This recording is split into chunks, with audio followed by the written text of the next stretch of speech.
The girl was amazed to see the boy. He turned out to be surprisingly cute. She felt embarrassed. She wanted so much to touch his hair, and those chubby cheeks just drove her crazy. But she understood that she could not allow herself such liberties. So I just said hello to Elliot. However, the boy looked scared when he saw her. She wondered, had she really treated him so badly all this time that he reacted like this? The girl invited Elliot to go for a walk with his mother, but the boy just looked at her with bewilderment, and she didn't know how to react correctly. Suddenly, he started crying and asked if he had done something bad. The girl did not understand at all why he was behaving this way. The boy insisted that if he had done something wrong, she should just say so, and he would fix everything. The main character was confused. Elliot's behavior seemed strange to her. She didn't understand why he was crying. But then the boy added that if he was not guilty of anything, she shouldn't scare him like that. The girl rushed to him, trying to explain that everything was wrong. She was scared.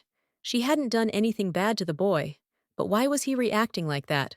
Suddenly, Elliot's father approached them and asked his son what happened. He hugged the boy and told him to calm down, but he continued to cry. The girl was shocked and a little embarrassed. In front of her was a face that was difficult to get used to. Elliot's beauty is due to these excellent genes. The father calmly assured his son that everything was fine now. The girl was happy. At least the father was taking care of the child. But the man gave her an angry look, and she decided that she was irritating him again with something. She didn't understand what he was talking about, and the man said that perhaps she didn't like him. But he is still her son. But the girl didn't understand at all what he was talking about. She wanted to say that her love for him was immeasurable, but then he simply wouldn't believe it. The girl could not understand why.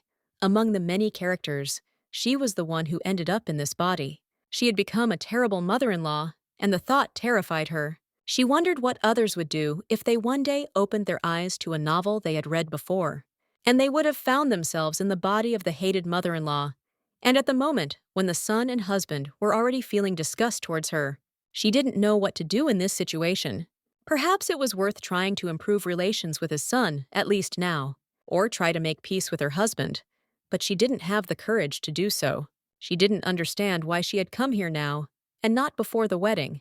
If fate had decided to change everything, she was already hated by everyone and didn't know how to fix the situation.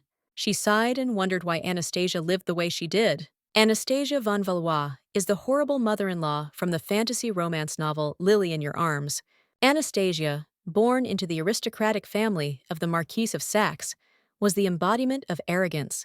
She considered herself the most noble in the world and did not take seriously those who stood below her in status. At least she only associated with high-ranking aristocrats, whom she considered her equals. Her selfishness made many uncomfortable, including her husband, Alexei von Valois, Elliot's father. Over time, Anastasia gave birth to a son from Alexei. Alexei could not understand why she was so obsessed with sharing a bed with him. Of course, all because this was the only way she could establish herself as the mistress of Valois. In such circumstances, the son born in this marriage not only did not know maternal love, but was also surrounded by coldness and contempt. She constantly scolded him and said that he irritated her. Looking back at the original story, the girl understood why Elliot was afraid of her now. Ultimately, the grown-up Elliot becomes the protagonist, and Anastasia, having become a mother-in-law, treats Liliana like an eyesore and mocks her. Eventually, Anastasia commits so much evil that she is banished from Valois. But even after that, she continues to plot against Liliana and almost brings her to her death. She is eventually executed by her angry family. After this, Elliot and Liliana realize their feelings for each other, and everyone lives happily ever after. This is the ending of the novel. But now the girl understands that this means her own death. But if she doesn't start causing trouble, like in the original story, she will remain intact, but she may be bullied by her family. Elliot and Liliana were her favorite couple, and she doesn't want to be hated by those she cares about so much. But Elliot is already 7 years old, which means he has been accumulating hatred towards her all this time. She does not understand at all how to cope with this situation now. Suddenly she wondered, what about Liliana? As the novel progresses, Alexei and Elliot will begin to care for Liliana and fall in love with her. But if she lures Liliana to her side, they haven't even met yet in the story. About 10 years later, Liliana will turn to her father and say that she does not consider her mother a bad person. If things work out this way, she'll probably be fine. She will be able to buy karma points from the main character and thus improve the family's attitude towards her. She considered herself simply brilliant. All that was left was to wait a little while. The mother-in-law is already heading towards Liliana. Thus, Anastasia took the first decisive step towards her salvation from death. This orphanage turned out to be even bigger than she thought. Liliana was abused in this shelter. Although the Duke of Everett's family had great influence and a rich family history, Liliana was their only daughter. As a result of an accident, she lost her parents and was placed under the guardianship of a distant relative, Baron Rondini. He had a deep-rooted sense of inferiority towards Everett's family. The only real reason he had for caring for Liliana was the Everett family inheritance. However, his plans did not come to fruition. Alexei, a longtime friend of the Count, defended his property, and eventually the arrows of envy, jealousy, and discontent of the Count and Countess Rondini fell upon the young Liliana in the form of violence. When the little girl begged to be let go to Alexei, the Baron placed her in an orphanage. She did not understand how he could do this to her future daughter-in-law.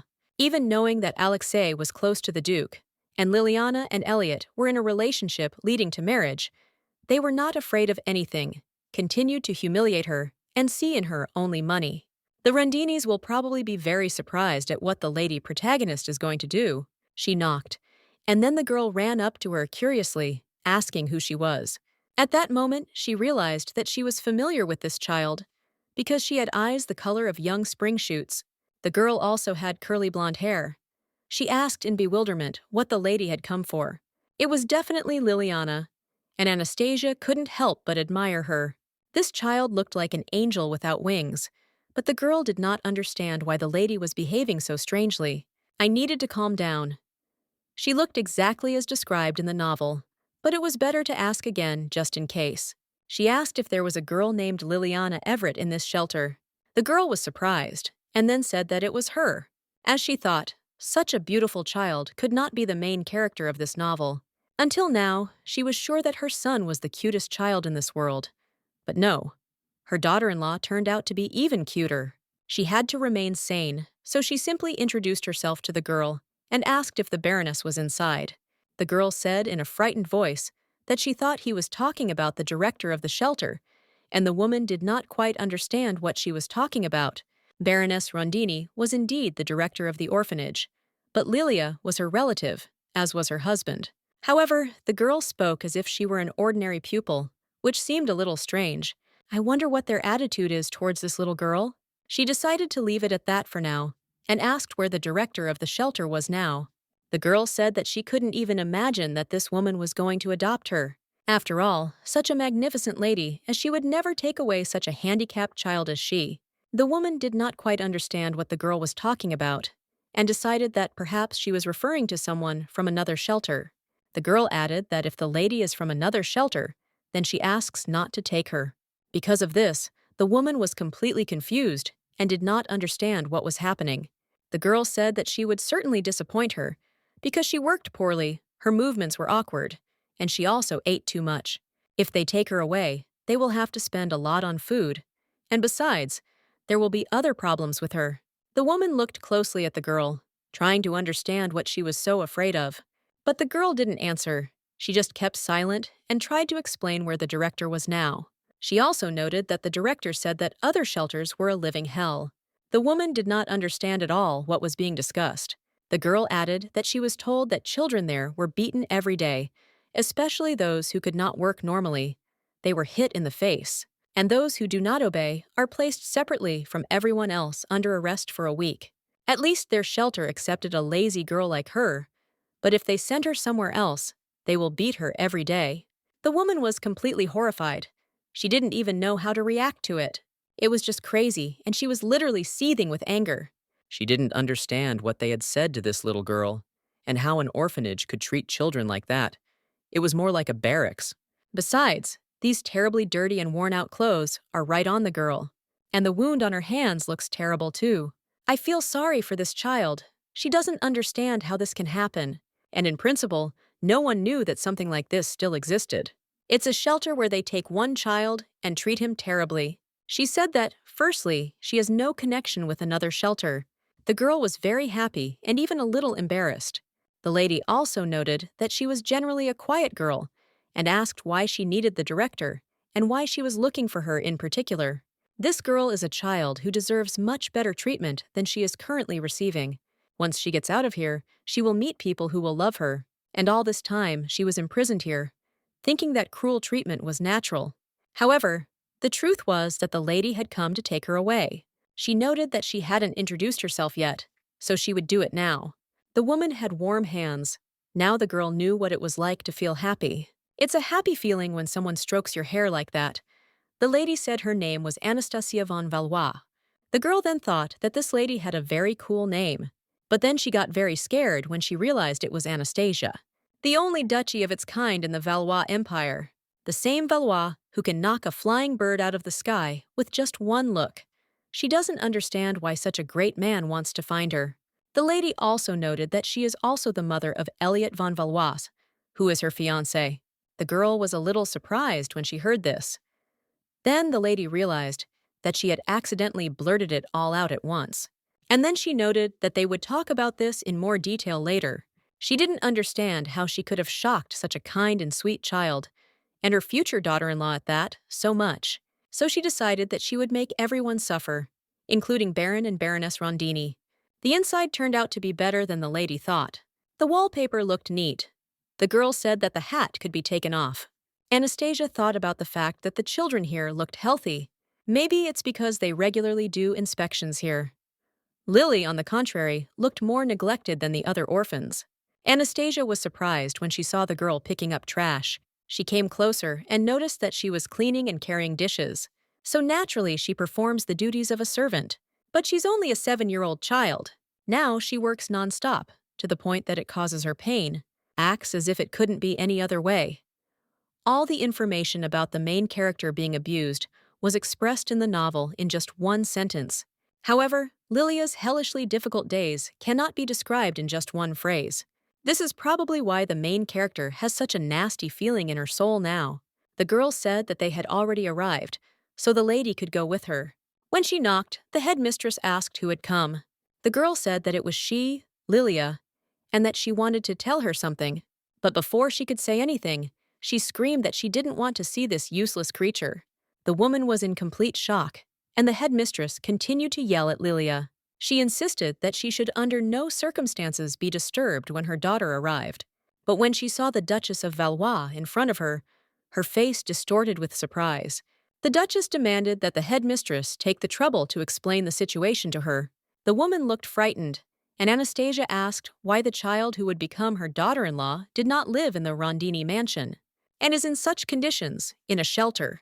The headmistress became nervous, but Anastasia did not back down, and asked why Lilia, who was her relative, was not called an aunt, but the director of the orphanage, like an ordinary orphan. The woman suggested not to discuss it here, and to move to a more secluded place. When she first saw the girl, she decided that she was the Baroness's daughter. The magnificent desserts were prepared especially for her. She didn't give Lily anything like that, and she fed her daughter only sweets. It's terrible to discriminate in food. So Anastasia decided to intervene. Nowadays, ladies seem to enjoy expensive desserts and aromatic tea. Lily was shocked, and the lady also noticed that the girl was dressed in beautiful, expensive clothes, after which the Duchess turned and looked at the Baroness. She asked why Lilia's clothes were so shabby. Even the maids' outfits looked better. The headmistress hastily declared that she would explain everything and would certainly correct it. The lady just smiled and asked again if she was really going to fix it. And then she asked if she really thought the Duchess would let her hush it all up after what she had seen. The woman was clearly nervous. Fear was evident on her face. It hadn't bothered her before. And now she didn't understand why this woman had appeared now. She spent so much money to shut everyone's mouths, and now everything is falling apart. She paid the maid whom the Duke of Valois trusted most. She said that everything was under control, and the headmistress believed that they had agreed on everything. She also regularly sent good reports to the Duke of Valois. There was nothing that could cause problems, and suddenly this woman appears. While Anastasia was deep in her thoughts, the Duchess suddenly addressed her. She declared that from now on, she intended to take Lilia to her place and raise her independently, without anyone's interference. The headmistress recoiled in horror, not understanding what was being said. She could not believe that the Duchess was seriously saying such things, because Lily was her relative. But the lady calmly noted that if the conversation had already started, she would not just take the girl, but plan to become her mother-in-law in the future, hinting at a possible marriage. So, looking straight at the Baroness, she asked again if she really did not seem serious. Her tone was firm, almost challenging, as if she expected an objection. The Baroness was stunned, unable to find an answer right away. Anastasia also did not hide her surprise, but she was more amazed at why the woman was clinging to Lilia so desperately. After all, after everything she saw, after everything that happened, does she really still hope to keep the girl close to her? However, after a few moments, the woman exhaled and said that she would not do that again. If that was so, then the argument was over. She had nothing more to say. She added that Lilia would not do anything like that either. This matter is closed, and the girl is not going to change her decision. Her voice sounded confident, and she firmly noted that Lilia had no intention of leaving them, even if someone hoped otherwise.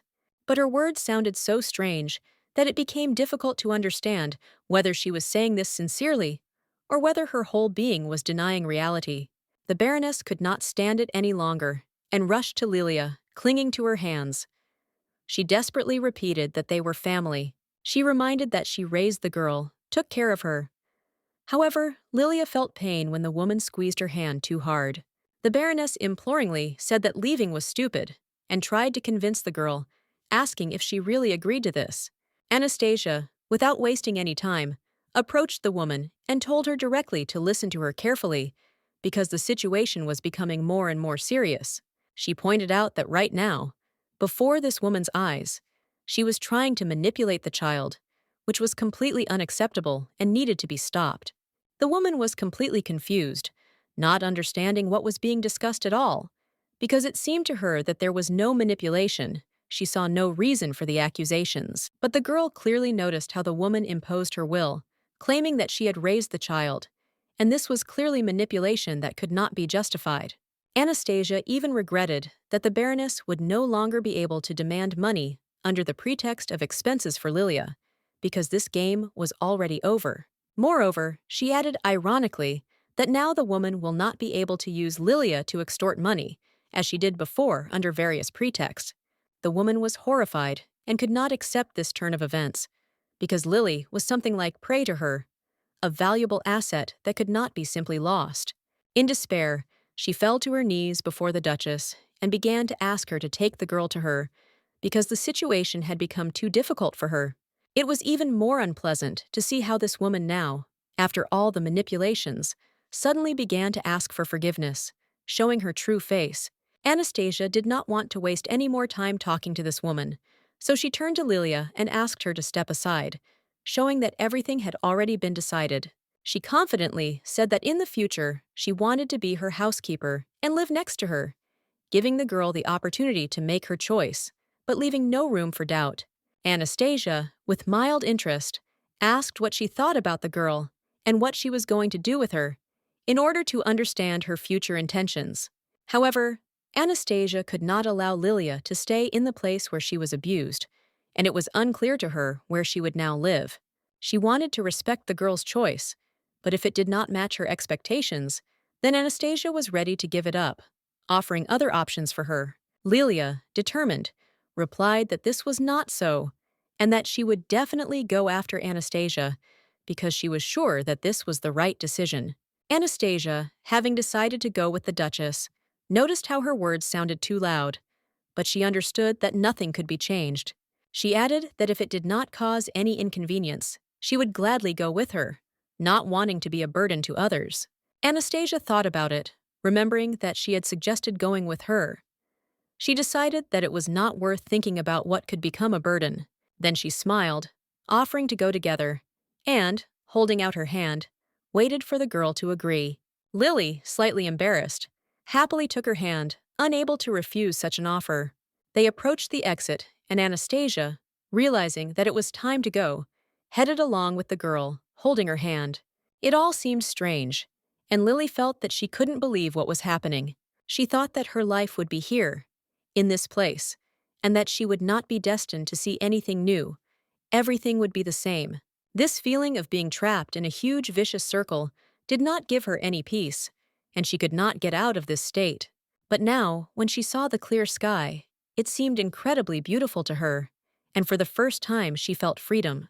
The girl burst into tears, feeling the wind caressing her face, and she felt pleased by such unexpected freedom. Holding hands with Anastasia, Lilia felt safe, and it was very pleasant and comforting. Anastasia's warm, friendly hand gave her confidence and reassured her, as if she were a part of something important. When Anastasia noticed that the girl was crying, her heart sank with sympathy, and she decided to find out what happened. Turning to her, Anastasia asked what caused the tears, but Lilia hastened to answer that everything was fine. Lilia admitted that she was crying with happiness, not realizing how much this new feeling of freedom and joy had shaken her. Asking for forgiveness, the girl embarrassedly tried to justify herself, but Anastasia squeezed her hand tightly, calming her down. She said that if Lily wanted to cry, she could do it as much as she wanted, but there were important things she needed to know. Anastasia confidently stated that Lilia would live happily in her house, and she should not doubt it. The girl, of course, agreed and immediately smiled, realizing that she was being offered something interesting and exciting. There was a sparkle in her eyes. However, she soon noticed that everything that was happening was actually incredibly wonderful for her. It was even better than she expected. She also got the hint that this experience would open up opportunities for her related to money, but she didn't immediately understand what exactly was being referred to. After a few hours, the girl had changed and now looked very beautiful, which was noticeable to everyone who saw her.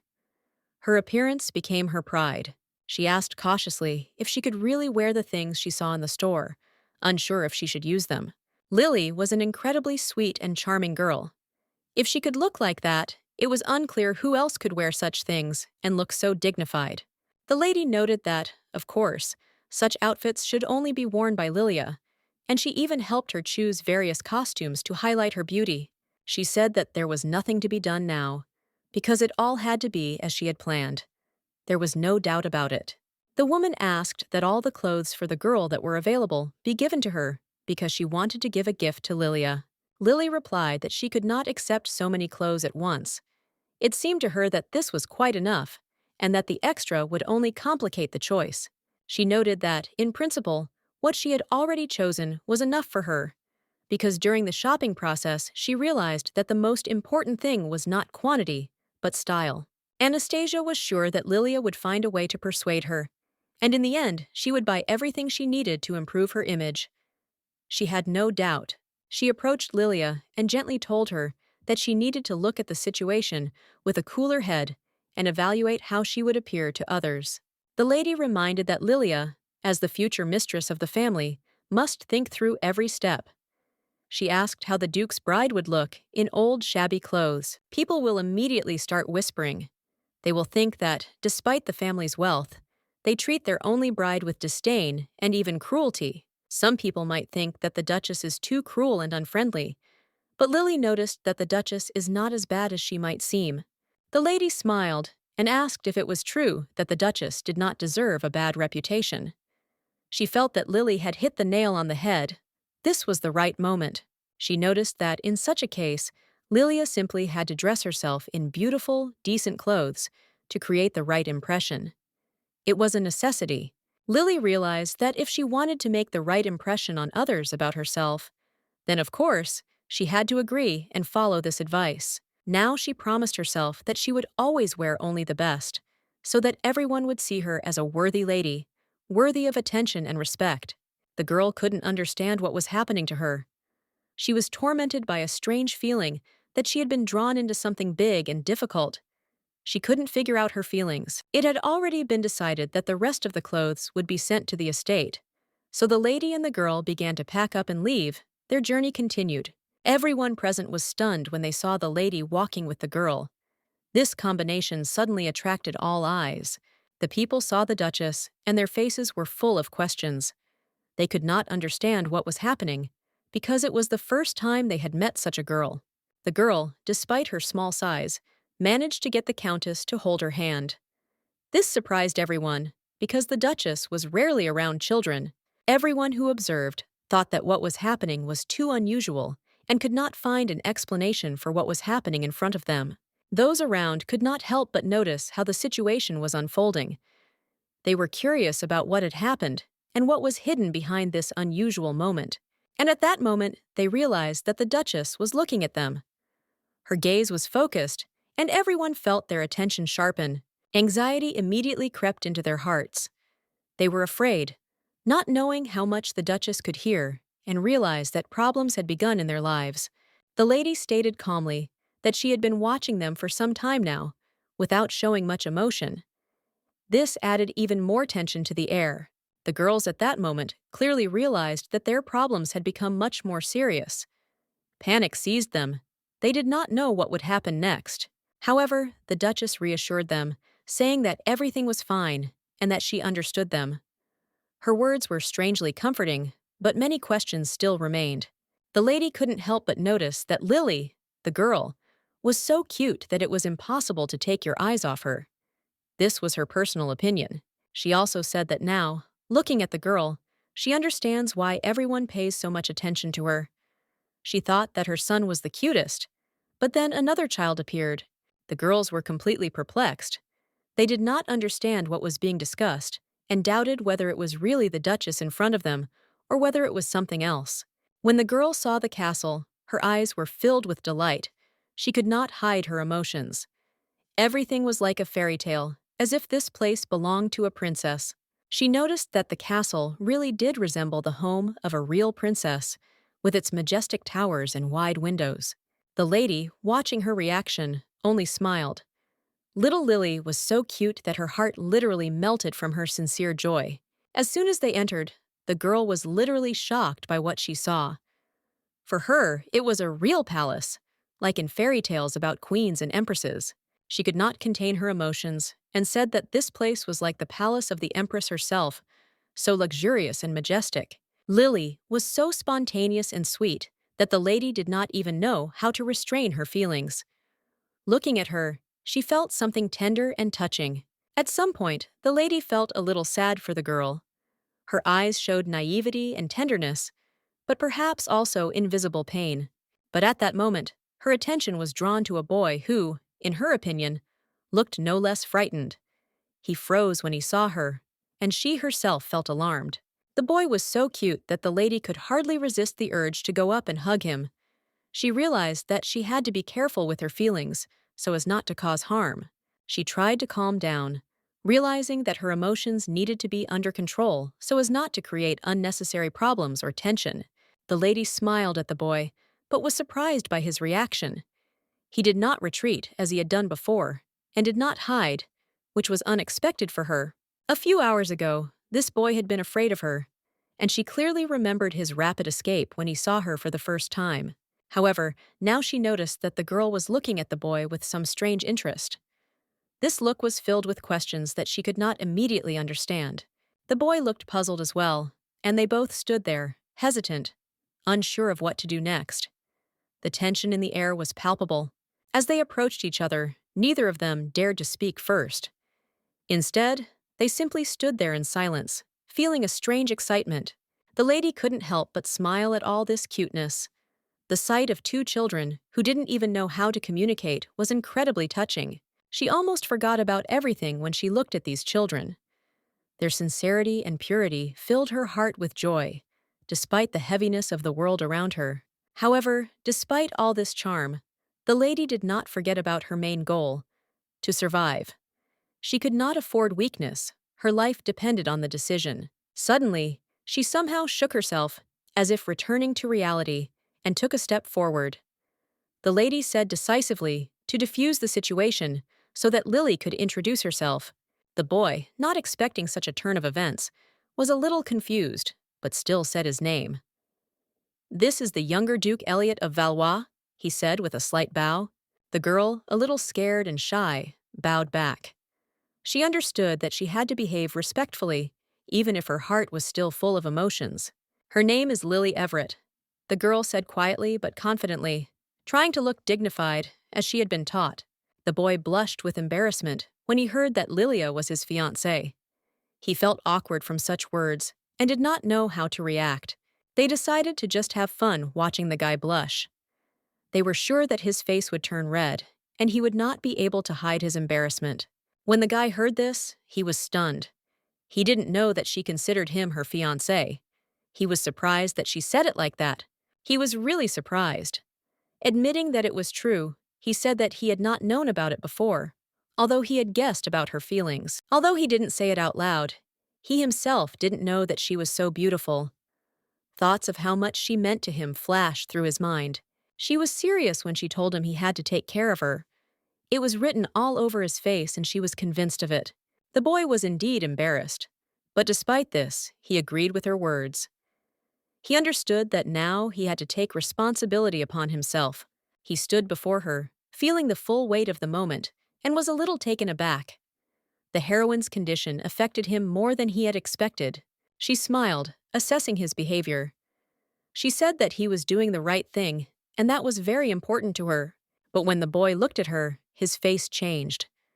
It seemed a little strange, and he himself did not know how to perceive it.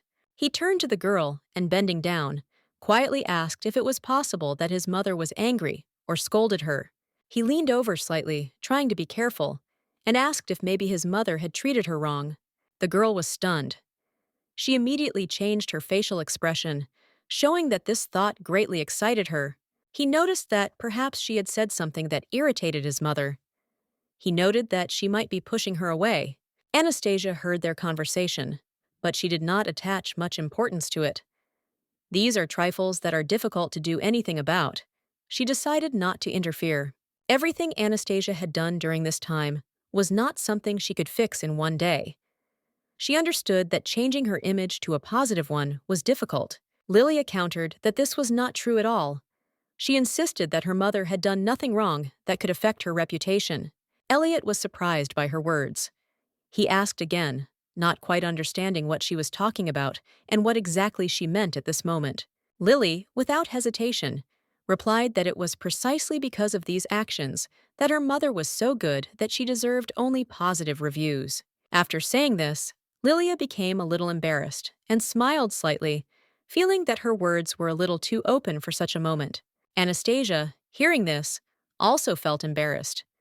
She covered her mouth with her hand, not expecting such a frank confession from her daughter.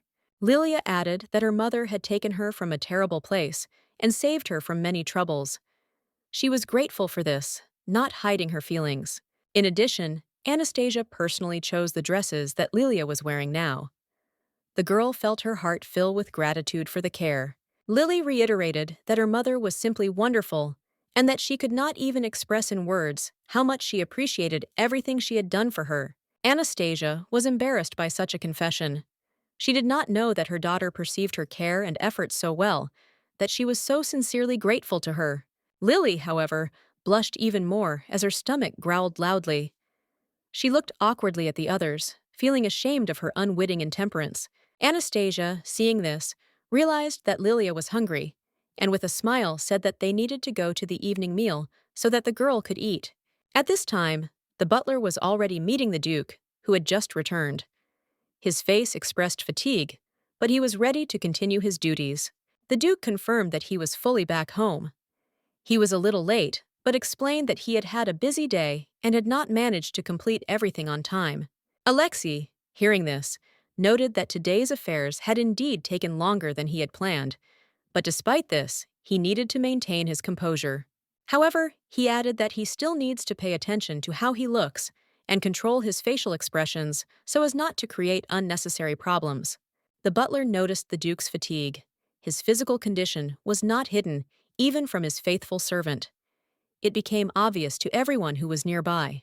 The butler, accustomed to many years of service in this house, realized that the Duke was getting old.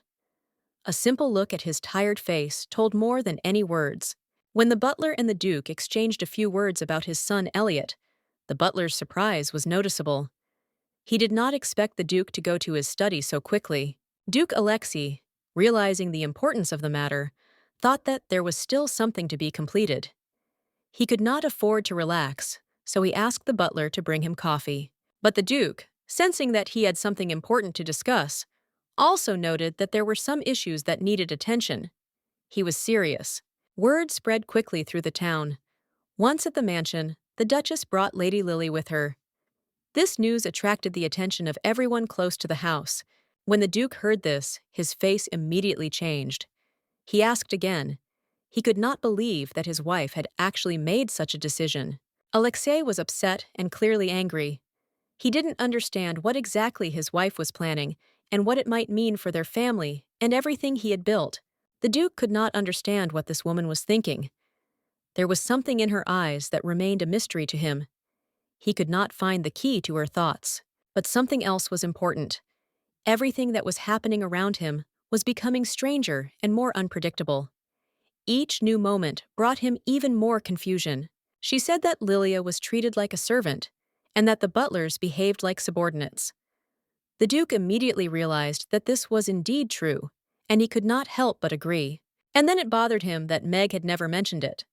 In all these years, she had never said a word to him about it, and that was strange. The Duke suddenly remembered how the maid had constantly reassured him, saying that Lady Lily was fine. Everything was fine, and there were no signs of trouble. The maid often repeated that the lady felt comfortable, that her life was going on without any particular problems. The Duke began to doubt the veracity of these statements, so he ordered his butler to find out the truth. He demanded that he find out any secrets that might be hidden behind these statements. The butler promised to carry out his order. But when he was about to leave, the Duke stopped him halfway. He needed to know something important. The Duke asked the butler to investigate the true state of affairs in the Imperial Tax Service. He was sure that they were also hiding important information. After that, he went to his son's room to check on him. His son's condition was important to him, and he could not ignore it. Elliot was fast asleep, his face looking so peaceful and innocent. The Duke felt warmth in his chest as he looked at his son and smiled softly. Many said that Elliot looked like him, but if you looked closely, you could see that the boy more closely resembled his mother, Anastasia. Elliot had a turned-up nose, small lips, and eyes like his mother's, purple, like violets. These features caused the Duke to be especially touched. The boy woke up and was surprised to see his father next to him. He had not expected him to appear, and the Duke apologized, noting that he might have woken him. But the boy smiled and said that everything was fine. He added that his smile was exactly what he inherited from his mother. Elliot was exactly like his mother. It was obvious, even though the Duke had never seen her smile. The Duke dreamed that at least this child would always smile so sincerely and joyfully. He often watched him, rejoicing at each of his innocent, bright smiles. At that moment, the father noticed that there was a mug on the boy's bedside table. He wondered what it could be and felt a slight worry. The boy said with a smile that he had been singing Coco. The father remembered that they had once again had a ban on sweets before bed and asked what had happened to Meg. He had questions for Meg about how she was handling Lily, but he basically knew that she had done a good job of being Elliot's nanny so far. He believed that without her help, Elliot would feel very lonely, and it would be difficult not only for him, but for the whole family. The boy noticed that it was not Meg who had brought him the cocoa, and his father asked who had given him the drink, continuing to study it. Then the boy replied that it was his mother who gave him cocoa. The answer surprised him, because his father did not expect her to do such a thing. The father was shocked, and even a little frightened by this revelation. He felt that something was wrong, but did not know how to react correctly. He could not understand what was happening to his wife. Her behavior began to seem more and more strange to him, and this alarmed him every day. He couldn't figure out why she continued to do what she did. What thoughts were behind her actions? What motivated her at all? The Duke decided to stop asking himself these questions. At some point, it became clear to him that he could not control her behavior. He said he understood and, trying to calm himself, asked the boy if he was ready for bed. He was trying to bring the conversation back to a calmer direction. He praised his son for his behavior and advised him to go to bed quickly because it was already late and he needed to sleep. But despite his words, he still could not understand what was happening to his wife, and her behavior remained a complete mystery to him. He began to suspect that perhaps she had changed, although it seemed unlikely. All these thoughts haunted him, making him hope for something that could not happen. But it was clear to him that this was impossible, and he shouldn't even waste his energy on it. He knew that such dreams shouldn't remain in his head. Throughout all this time, she had disappointed him more than once. He still continued to hope, although he understood that it was a stupid and senseless step on his part. Everything happened this way because she wouldn't change. She was always like this, and it was her nature. It was what made Anastasia different from others. Meg thought it was all nonsense. She couldn't believe that something like that was even possible. It seemed ridiculous and not worth paying attention to. She couldn't understand what had happened to the lady. Why had she suddenly started behaving like this when she had always been different? It was strange and unclear. It was unclear why she suddenly became so concerned about Elliot. Meg sincerely hoped that this would not continue, and that everything would soon return to its place. The whole situation became even stranger when Anastasia came to the boy and told him not to worry. She brought him a cup of cocoa, like never before. The boy was completely shocked by this turn of events. He did not expect this. She only wished him good night, but for him it was something incredible. After this, the boy, still confused, turned to his nanny and wanted to tell her something. He could not understand what was happening and decided to share his thoughts. He noticed that his mother seemed especially affectionate to him that day. This behavior was unusual for him, and he could not ignore it. Before, when he encountered her at night, he always felt her coldness and detachment. But today, everything was different. She did not get angry, but on the contrary, she brought him warm cocoa. The nanny, after listening to him, looked at the boy carefully and said that perhaps now he would no longer have to suffer. She hoped that he would begin to feel better. The boy was surprised and asked what exactly she meant. He did not understand what she was talking about, and this only increased his confusion and questions. The nanny told him that he needed to think about how the lady usually behaved. He himself should have noticed that something had changed in her behavior. It was unclear why she had changed so abruptly in her attitude towards the younger gentleman. But the nanny believed that it could simply be a cunning plan or a temporary trick on her part. The nanny noticed that, at first, Elliot would hope for his mistress, but hopes might not come true, and he would suffer again. Because of this, she was worried about the boy. The boy was surprised and did not believe it at first, asking the nanny if it was really true. He could not understand why something bad awaited him in the future. The maid confirmed the nanny's words, adding that there was no need to worry too much, because the nanny would always be with him, and she would try to protect him from all troubles. Elliot smiled and said that he was glad to hear that. He was glad that there was someone who would take care of him, no matter what was going on around him. The nanny, agreeing with his words, added that it was as it should be.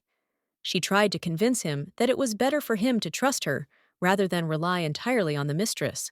In a conversation with the boy, she also asked if he was disappointed in his mistress, because she did not show concern for him.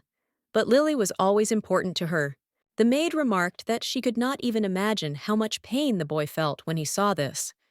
Her words sounded with pity and sympathy for his feelings. But Elliot didn't understand why he should be sad. He replied that it wasn't exactly like stealing a mother's love, and he didn't know what exactly he should be upset about. The boy thought about it. He didn't know how to explain his feelings exactly, but he felt inside that something was wrong, although he couldn't find the right words. Elliot said it didn't really look like a theft, so he didn't feel upset. He was sure it wasn't as bad as it seemed. The boy added that even if she treated him so coldly and cruelly, it did not give him a reason to treat other people the same way. He tried not to be like that. Of course, he would be lying if he said he wasn't sad. He felt something in his chest, but he kept hiding his true feelings, trying to be strong. But the way the lady cared for Lily really made Elliot happy. He felt that her kindness was genuinely helpful, and it made him a little happier. Lily was very beautiful, and Elliot couldn't help but notice it. He admired her appearance, but tried to hide it so as not to seem too open. After these words, the boy became very embarrassed. His face turned red, and he did not know how to react. The nanny, seeing his embarrassment, said that it was time to go to bed and that it would be better to give her the cocoa. The boy, surprised, said that he did not understand why he should do this. The nanny replied that in any case the cocoa had already cooled down and was no longer tasty, so there was no point in drinking it. However, the boy did not agree with her words and firmly stated that he would still drink this cocoa. It was important to him, despite the fact that it had lost its original warmth. The boy explained that it was the first cocoa his mother had ever brought him. It became a symbol of her care, even if it no longer tasted the same as it had at first. He added that it was still warm, though not as hot as before. Elliot tried to find some warmth and memories of his mother in it. Nanny was very angry when she heard this.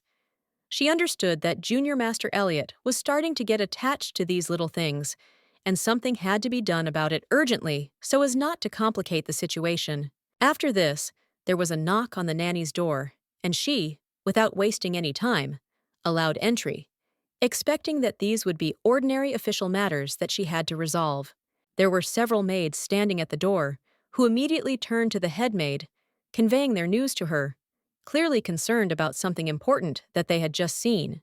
The maids tried to explain the situation, but the nanny still did not understand what had happened. They said that they had seen the Duchess in the kitchen and were worried about her strange behavior. Earlier, when they spoke of the girl who had been brought in today, the maids already knew that she was from the Everett family. She was a child whose history was full of grief and ruined destinies. The girl, it turned out, was the younger Mr. Elliot's fiancée, and her presence became a vivid testimony to the tragedy that had affected the Everett family, leaving behind shattered lives. Apparently, the Duchess decided to ask for food to be prepared for this little girl at such a late hour, perhaps trying to make things at least a little better for her in this difficult situation. One of the maids apparently heard how the Duchess personally bought the girl clothes and even shoes so that she would feel at least a little more comfortable in this house. The maids couldn't figure out what exactly had happened to her. Perhaps it was another of her whims, typical of her overflowing emotions, but the situation still looked strange. This began to irritate them because instead of calmly doing their job, they were now faced with additional responsibilities that seemed pointless and unnecessary. At that moment, there was another knock in the corridor, and the maids, visibly frightened, froze, expecting that it might be someone important who would come with new instructions. Once at the door, the lady looked at them mockingly and noted that they were clearly relaxed, enjoying the time, although the situation clearly required a different approach and a more serious attitude. She was surprised to see how the maids were calmly passing the time, not noticing that, in reality, they had big problems in front of them that required immediate solutions and attention. The maids told Meg everything that had happened and noted that she was very angry. The discussion of Lady Lily had aroused her anger. They did not feel guilty and asked Meg to intercede for them. It was a story about how they were caught gossiping. Meg said she was willing to help, but only on condition that she knew how their mistress had punished them. She was willing to intervene. She asked how their mistress had punished them and promised to help as much as she could. All she could do was support the maids in this situation if they were really guilty. The maids said that this time the mistress had forgiven them. They could not believe that the same mistress who had always treated people cruelly could let them go without punishment. Meg was surprised by her mistress's indulgence towards those who gossiped behind her back. She realized that this was not quite typical of her strict and imperious behavior, and she felt wary. The maids were worried that if this situation continued, the mistress would start doing housework herself, and this would complicate their lives. Meg could not help but take this into account. As Meg had suspected, the change in her mistress's behavior should not be ignored. Even if others did not notice, she, as the head maid, sensed that something was going on. She still retained her status as head maid, but her position was now under threat. This was the result of the mistress gradually changing her approaches to running the house. At first, the lady, the Duchess, had not been interested in the affairs of the house, but now, if she continued in the same spirit, she would begin to control everything. This could radically change Meg's situation. If the mistress took over the management of the household, Meg's position, which she had built up over the years, could be seriously weakened. This created a feeling of anxiety in her. Meg couldn't concentrate because she had a feeling that something bad was going to happen. She wanted to know what exactly had happened, but the maids said that they knew nothing about the events that were unfolding. They confirmed that they did not understand what was happening. Previously, they did everything that the lady said, and everything was calm. But now she was going to give them too much work, and this frightened them. The head maid stood up and calmed everyone down, telling them not to worry. She assured them that everything would be fine, and that it was all temporary. Meg decided not to worry anymore. She knew she wouldn't let this go unnoticed, and decided she needed to take action. She was confident she could handle it, and wouldn't be afraid of what was coming next. Everyone was happy when they realized that the head maid had agreed to help them. This gave them hope that with her help, they would be able to cope with the difficult situation. She noticed that even if she invited just one person, the work for the servants would become much more, and they would all be forced to work harder than before. Agreeing with her words, they realized that no one could understand them the way the head maid could. She was always there and knew all the peculiarities of their work. She also noted that it would be better to trust her, since her experience and knowledge could help to understand the current situation and make their tasks easier. Suddenly, the maid noticed that they were starting to get very worried, and approaching them, she asked them again what was worrying them so much, in order to find out the reasons for their anxiety. She said that the head maid was the only one who could be trusted in such matters. Besides, she had been almost a friend of the Duke since childhood, which added to her authority. They couldn't understand why the maid couldn't do anything about the situation, because they knew how close she and the Duke were. This left them confused and worried. Meg stressed that such conversations should not be spread left and right, and the maids should understand this, because unnecessary rumors can only do harm. Meg knew she might have exaggerated a bit, but she didn't know how to proceed.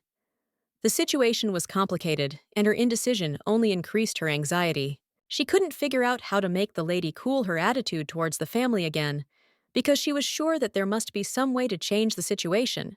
In the morning, the lady woke up and felt a strange movement, as if something was moving under the blanket. She did not immediately understand what exactly it was, and was slightly surprised. After that, she realized why her blanket was moving. It was because someone was lying next to her, and she immediately decided to find out what was going on.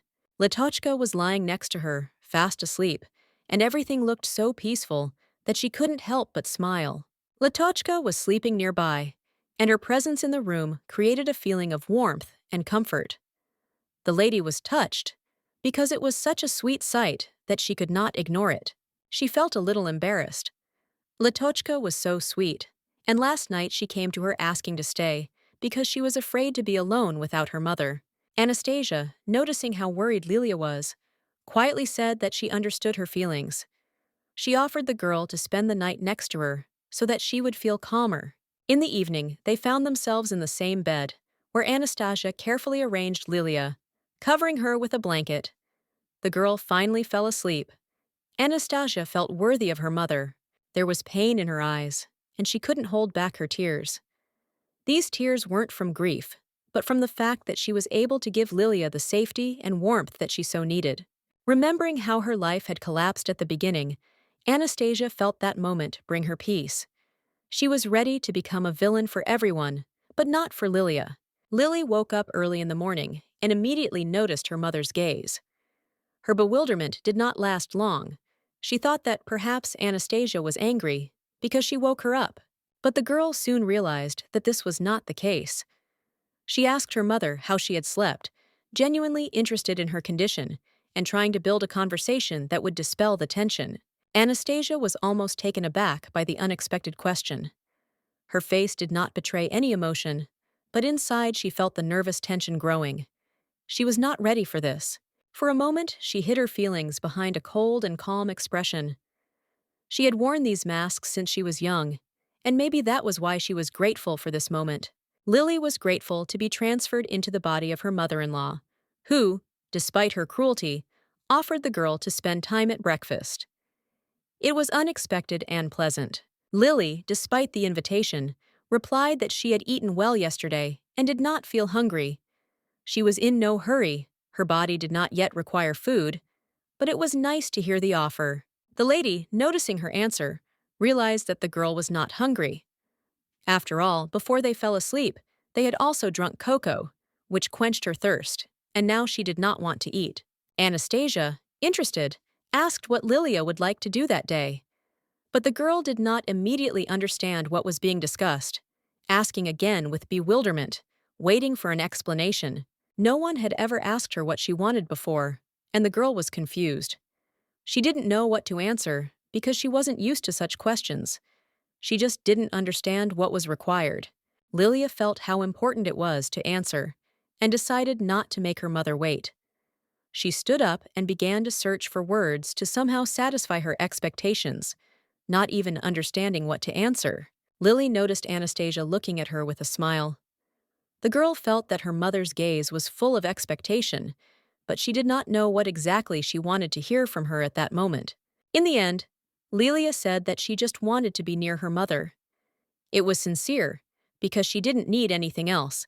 She just wanted to spend time with Anastasia. Anastasia was a little surprised and, smiling softly, asked if that was really all. The girl just wanted to be close. It seemed to her that there was something more to it than it seemed. Lilia clarified that if she interferes, nothing will change. She is not going to cause inconvenience. She will just be there, not demanding attention, but always close to her mother. Lilia confidently added that sometimes being close is enough. She did not demand more than just her mother's presence, because for her, it was important and sufficient to be happy. Anastasia gently stroked Lilia's head, feeling the warmth and closeness. She told the girl that she was also very happy to spend time with her, enjoying every moment. Anastasia added that if Lilia stays nearby, it will make her much happier, and she will definitely not interfere. On the contrary, her presence will only brighten the day. Lily smiled, feeling her heart filled with joy. She replied that she would be happy to stay with Anastasia because she enjoyed being in her company. Anastasia, stroking the girl's hair, thought about what they should do. She wanted to choose something exciting that would bring joy and satisfaction to both of them. She was looking for something safe, kid-friendly, but not too boring. Something that would be interesting for both her and Lilia. Something that would create an atmosphere of fun. After thinking for a long time, Anastasia came to the conclusion that the ideal activity could be something sweet and crunchy, which almost all children like. It seemed like a great idea. With a smile, Anastasia turned to Lilia, offering to bake cookies together. She was sure that this activity would bring joy and create a special atmosphere. Lily responded immediately, agreeing with great enthusiasm. Anastasia noted how quickly the girl responded, and it made her think about her selfless willingness. She asked Lilia again if she had really thought about it before agreeing. Anastasia joked that even if she had suggested doing something less interesting, like weeding, Lilia would have agreed anyway. Anastasia, watching the process, could not help but notice how great what they did turned out. It seemed that all the efforts were justified, and the result exceeded expectations. Lily looked with delight at the cookies they had just made. Her eyes were shining with happiness, and she could not hide her admiration for the result. The girl, barely containing her surprise, exclaimed how amazing it was that from simple ingredients, one could create something so beautiful and cute to look at, and most importantly, delicious. Her happiness was obvious, and Anastasia could not help but be touched by how sincerely Lilia rejoiced, because for her, it was a special moment that remained in her memory for a long time. Finding herself in the kitchen without maids, Anastasia realized that this was a very good decision. Having freed up space for their joint work, she felt real harmony. At that moment, something strange suddenly caught Anastasia's attention. It was something unexpected, but something elusive made her turn her head. She noticed that Elliot, who had fallen awkwardly along with his books, was where he was not expected. Moreover, the air around him was filled with a sweet smell that Elliot himself did not recognize. Elliot, noticing her gaze, suddenly burst into tears, apologizing. Anastasia, not understanding why he was apologizing so much, did not want him to worry about something that did not happen. She approached him and asked him why he was apologizing. He hadn't done anything wrong. Besides, he had fallen himself, and not because of anyone else. Everything was fine, but she was still interested.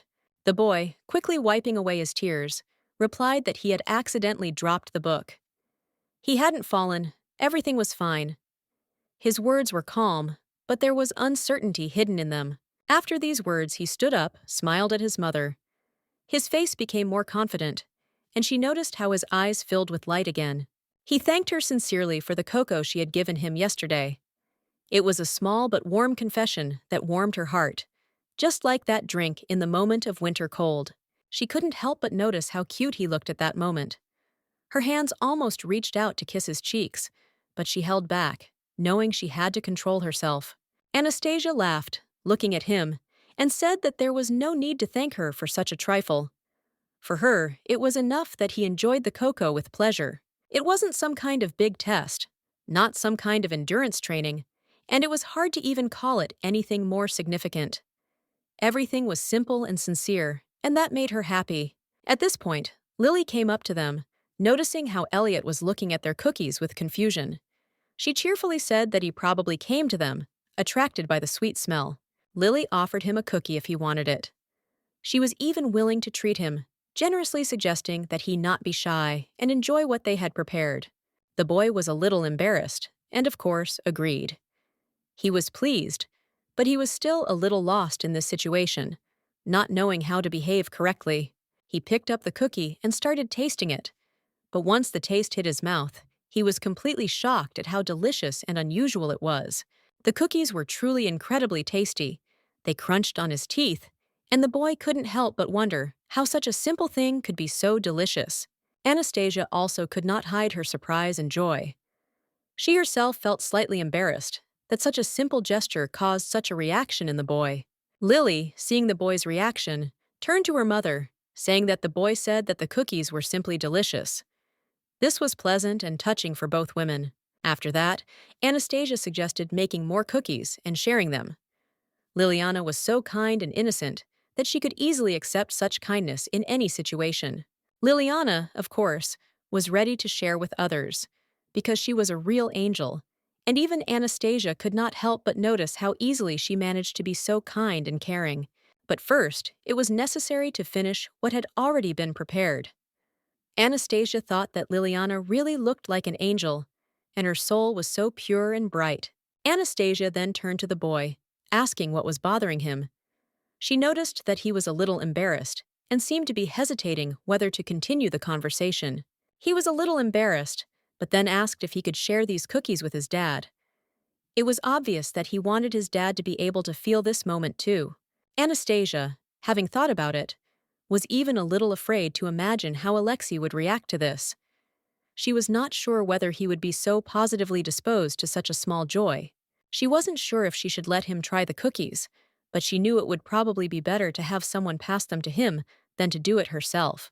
But if Elliot took it upon herself, she was sure he would start saying that the boy was just some kind of weirdo and that she had harnessed him as a messenger boy. So passing the cookies wasn't the best option. Anastasia felt it would bring more inconvenience than joy, especially if she didn't do it very carefully.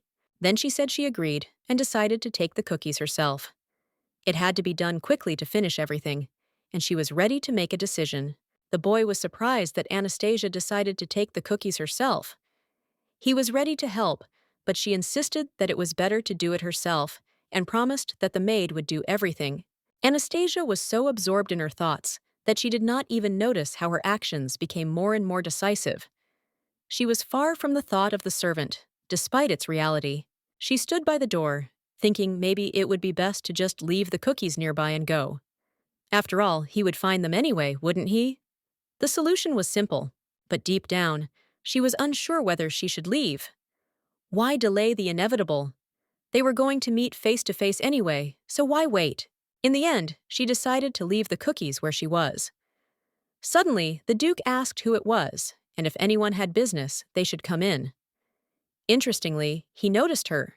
She stood motionless, but the Duke, like an experienced warrior, sensed her presence. It was not surprising to him. He was good at his job, and his intuition did not fail him. When he was told that it was Anastasia, he was a little taken aback. He hadn't expected to see her here, especially at such a moment. It made him think. His surprise did not disappear. He did not think that Anastasia would decide to visit him in person. It was unexpected, but at some point he realized that it could be important. He began to suspect that perhaps she was having financial difficulties and needed help, so he invited her in so as not to ignore the situation. She walked in, and they stood there in silence for a moment. The quiet atmosphere seemed to speak volumes. It was difficult for both of them to start a conversation, but they both knew it was inevitable. At one point, she felt herself suffocating with excitement. The cookies needed to be put somewhere, but she needed to get out as soon as possible. It was hard to linger. Having placed the cookies on the table, the Duke asked what they were. His interest was obvious. He wanted to understand what kind of gesture she had made by bringing this gift. He was not curious, but rather cautious. She replied that it was just cookies, but the Duke, smiling, noted that he understood that perfectly well. He knew that she had brought them, but he still decided to clarify in order to understand the motive. His question was simple, but he was trying to understand not only the content, but also the intention. He wanted to know why she had brought these cookies and not someone else. She expected him to ask about it, but she still found it a little strange that he would raise the question. After all, it was obvious. She brought it for him to eat. However, despite this, the Duke knew perfectly well that her visit was not limited to cookies. He was sure that she had come to ask for money, and this was clear, although no one said a word. He was impatient. They wanted to hear her request as soon as possible. Cookies, conversations, all this was not as important as her main intention. He did not like to waste time. The lady, with a slight smile on her lips, asked him to listen, assuring him that there was no poison in these cookies and that she had not mixed anything dangerous in them. Her voice was calm and confident. She couldn't understand what kind of person could use food for such purposes, but she still decided not to say anything or focus on it, although it surprised her. The woman noted with a slight reproach that there was no need to look at her with such a stern expression on his face, because in front of him was just a simple cookie and not something threatening. The Duke, looking down, replied that he did not mean that, and asked if she had come with any real intentions. He wanted to understand why she had decided to bring these cookies. It was strange to her that he doubted her intentions, because she really just brought cookies. She understood that her actions could seem suspicious. However, she did not consider it necessary to focus on these words. There was no point in explaining every action she took if he did not want to believe in her sincerity and intentions. She could not help but remark and turn to the Duke, noting that he was too rude to her.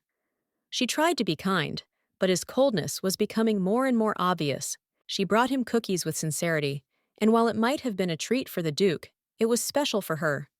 She had made them with Lilia, and that was a big deal. She knew he probably hated her, but she didn't want him to disregard Lilia's sincerity. Even if he didn't share her feelings, she believed in the strength of their friendship. The Duke asked again if she had really made the cookies herself, and the lady could not understand what exactly the problem was. She had not expected such a question. Then the Duke realized that Anastasia had actually made these cookies herself, and now he felt a little awkward because he suspected her of something bad. He fell silent, and the lady, as if trying to relieve the tension, said that since he hated the treat so much, he could throw it away since she had done her job anyway. The Duke was very surprised by her words and asked her to wait, and then, to her surprise, called her his wife. It sounded unexpected, and she did not know how to react to it. She was stunned by his words, and he, seeing her surprise, admitted that he had indeed been rude to her. He had not meant for her to feel that way. The Duke, realizing how wrong he had been, apologized to her for his words and actions, feeling that his behavior was far from how he usually behaved. It was quite unusual to watch people worship icons. It was always a strange and unfamiliar sight to her, but now she watched it with surprise. The lady felt a little nervous, realizing that this situation was not at all as she expected. She did not even think that she would hear this from him, and it confused her a little. When she looked at him, she could tell he was feeling uneasy too. His face was confused and his gaze was fixed on the floor, as if he didn't know what to do. He looked a little nervous, which made her smile again. It was so familiar. She had felt something similar in this situation. She smiled weakly, realizing that the situation was not so different from her own experiences. He was confused, and she was in a similar situation. Alexei, as always, did not communicate with her, being absorbed in business. He was so often immersed in sorting out documents that it seemed to be becoming a habitual state for him. The lady noticed this, realizing that he was probably very tired. Work was absorbing him, and she could not shake the feeling that he had not known what rest was for a long time.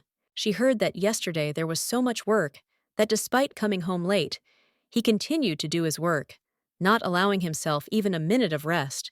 She even thought about how there were always things to do in the estate that needed attention. The work never ended, and for him, it seemed, there was never a moment to relax. The Duke was somewhat puzzled by the lady's offer. He did not understand what exactly she meant when she said that she could help him with his affairs, and this clearly confused him. His surprise was quite justified. He could not believe that it was really his wife, Anastasia, who had offered her help. He felt that this did not quite fit into his ideas. Anastasia, meanwhile, understood how hard it was to work endlessly, return home and immediately continue working. She believed that such a life was too harsh and unfair. She felt very sorry for Alexei. She felt how hard these days were for him, but he always assured her that everything was fine and said that he was grateful for her care, although the fatigue was on his face. The Duke was so confused that he tried to end the conversation as quickly as possible. He knew that the lady would probably not be able to help, as it required specialized knowledge. The lady decided it was time to leave. She informed the Duke of this, and he, without objection, agreed. He did not interfere, realizing that her decision was final. Before she left, she did tell him that he hadn't really overdone it. It sounded like an attempt to reassure him, though it was a bit unexpected. The Duke was taken aback by her words. He had not expected to hear this, but the lady added that health was the most important thing. She stressed the importance of taking care of yourself, despite the situation. From the very beginning, the lady had been worried about him, and now, when she left, her words about the expenses for whims remained unspoken. She left without discussing unnecessary details. She perceived everything as if through the prism of another person, but it was unlikely that her soul had truly changed. However, her actions were so changeable that it made one wonder. He couldn't understand at all what exactly had happened to make her behavior change so much. Everything was happening quickly, and every step she took seemed mysterious, unlike her usual behavior. He stopped, looking at the cookies, and couldn't believe that she had made them herself. It was amazing because she had never shown such skill before, and he was stunned. He decided to try the cookies, and, remembering her words when she mentioned that she hadn't added anything to them, he thought about it. Many questions arose in his mind.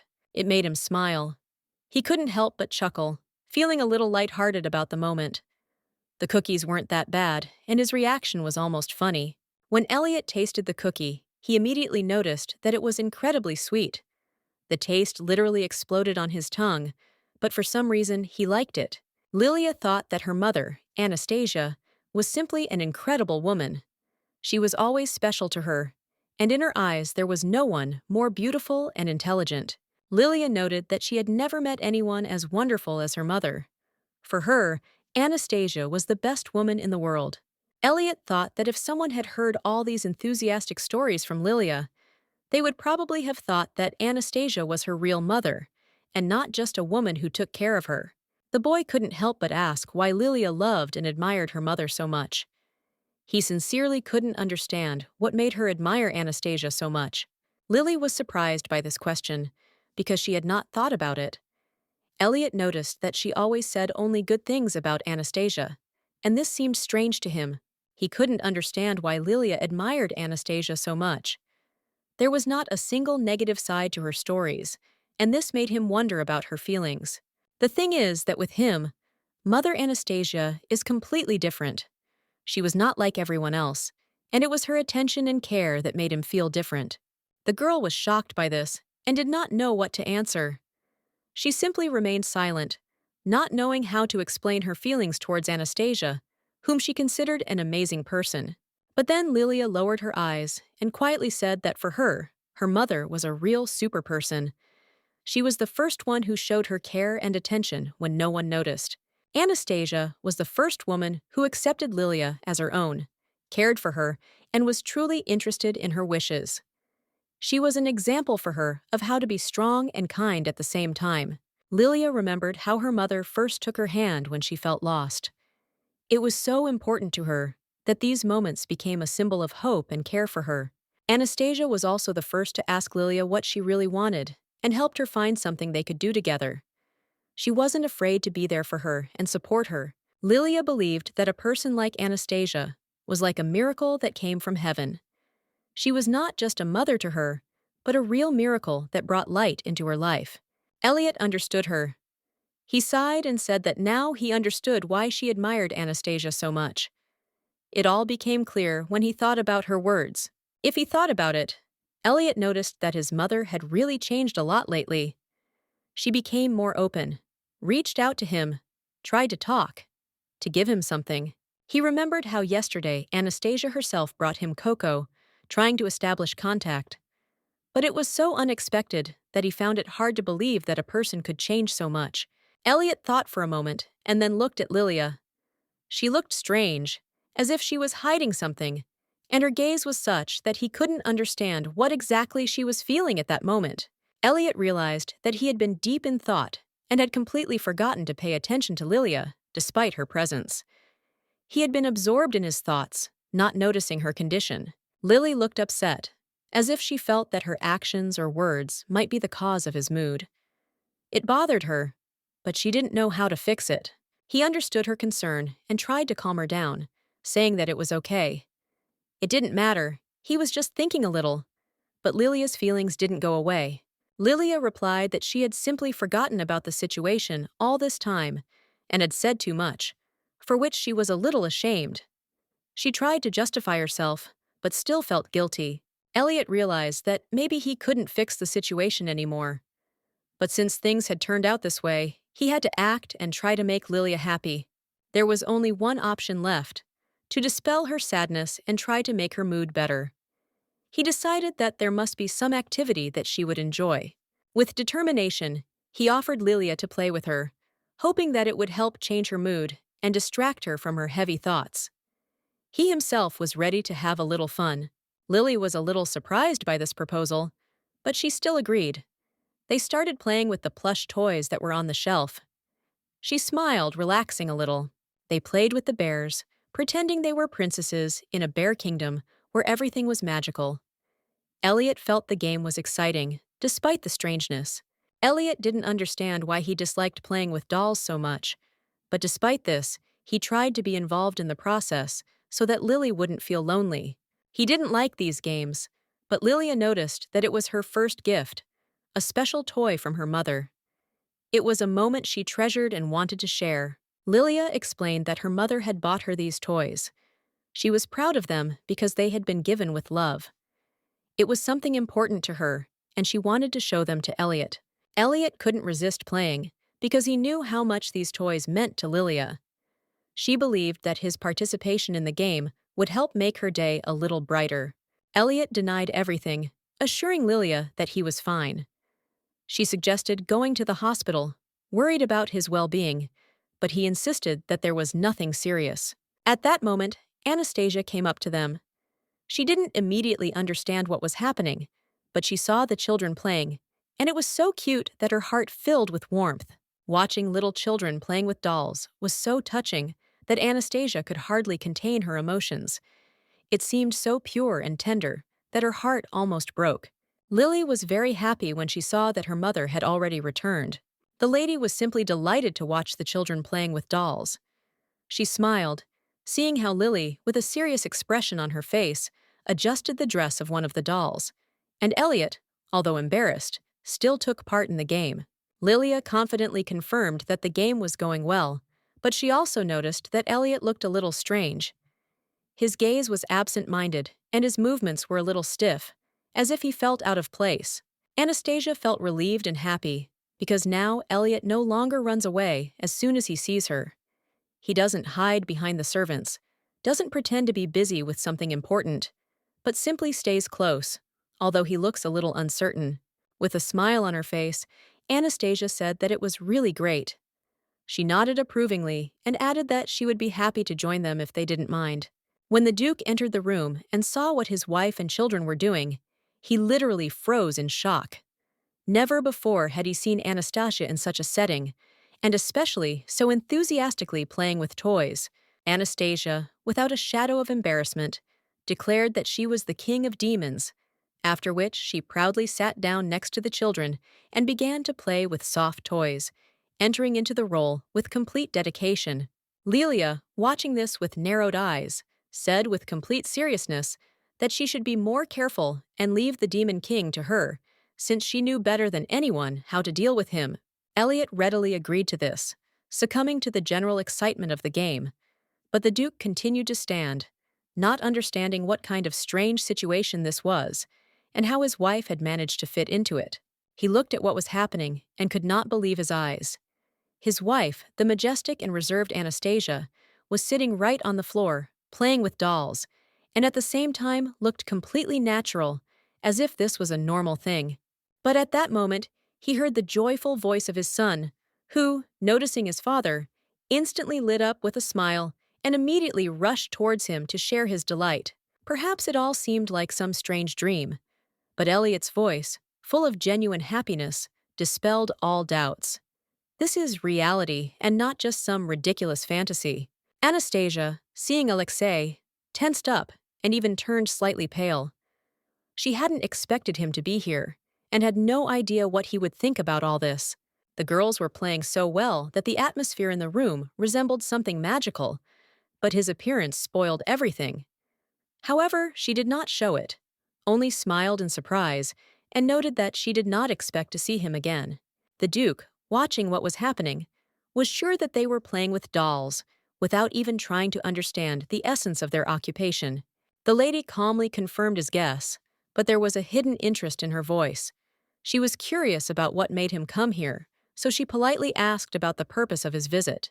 The Duke, as if doubting the necessity of this conversation, coughed briefly, as if collecting his thoughts, and then announced that he had not come here by chance. A moment later, he grinned, and, with a hint of mockery in his voice, explained that he had come here specifically to express his gratitude. The lady froze for a moment, not believing her ears. Was he really here just to thank her? She asked again, wanting to make sure she had understood him correctly. The Duke confirmed his words with unexpected sincerity, adding that he was grateful to her for the cookies she had brought.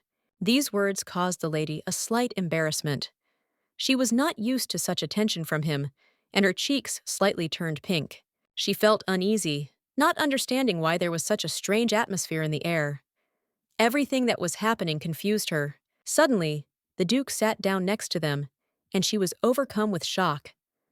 This behavior was unusual, and his closeness made her tense. She couldn't comprehend what was happening.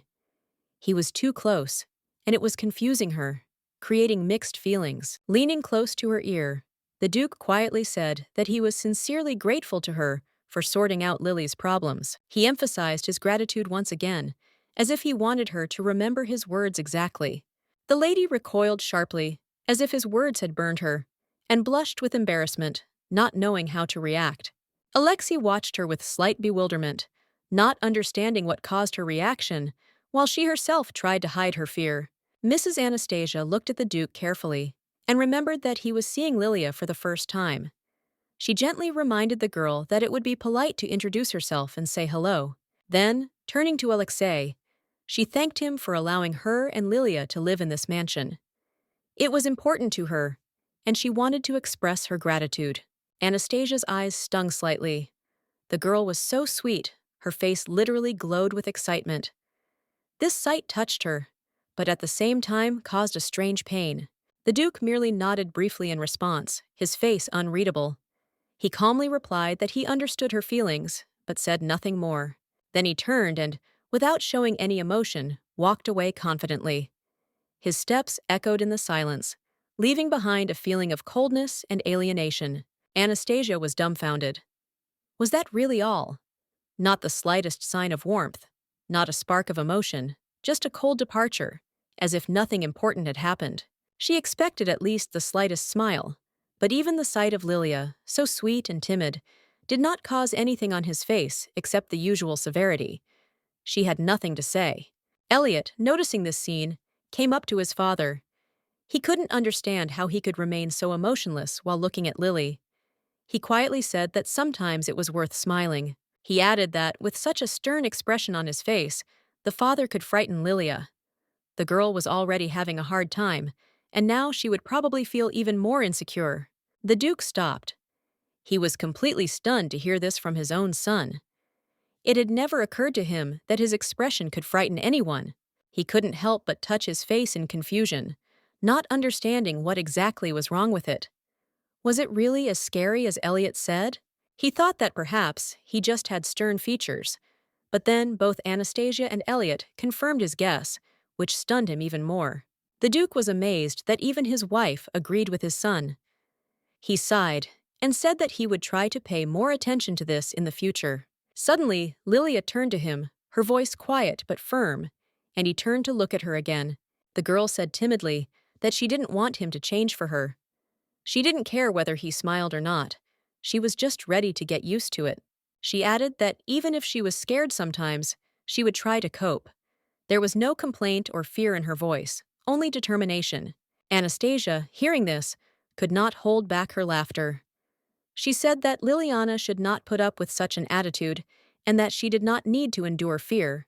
Elliot listened attentively to the conversation and then confidently supported his mother, agreeing with her words. He believed that she was absolutely right, and this time too.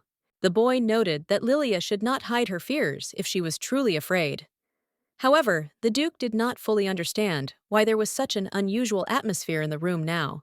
Anastasia, as if nothing had happened, said that it was time to go to dinner. At that moment, something seemed to change in the air. It became warmer, and the Duke could not understand what it was connected with. She then turned to Alexei and invited him to join them for dinner, as if the conversation and tension from a moment ago simply didn't exist. The Duke thought about her words, taking them in. Understanding their meaning, he was a little surprised, but did not say anything and just remained silent. When he finally agreed, Anastasia froze for a moment. She expected a completely different answer, and she was overcome with fear because she was sure that he would refuse. Alexei noticed her reaction and asked why she was so surprised. He couldn't understand why she had decided in advance that he would refuse dinner.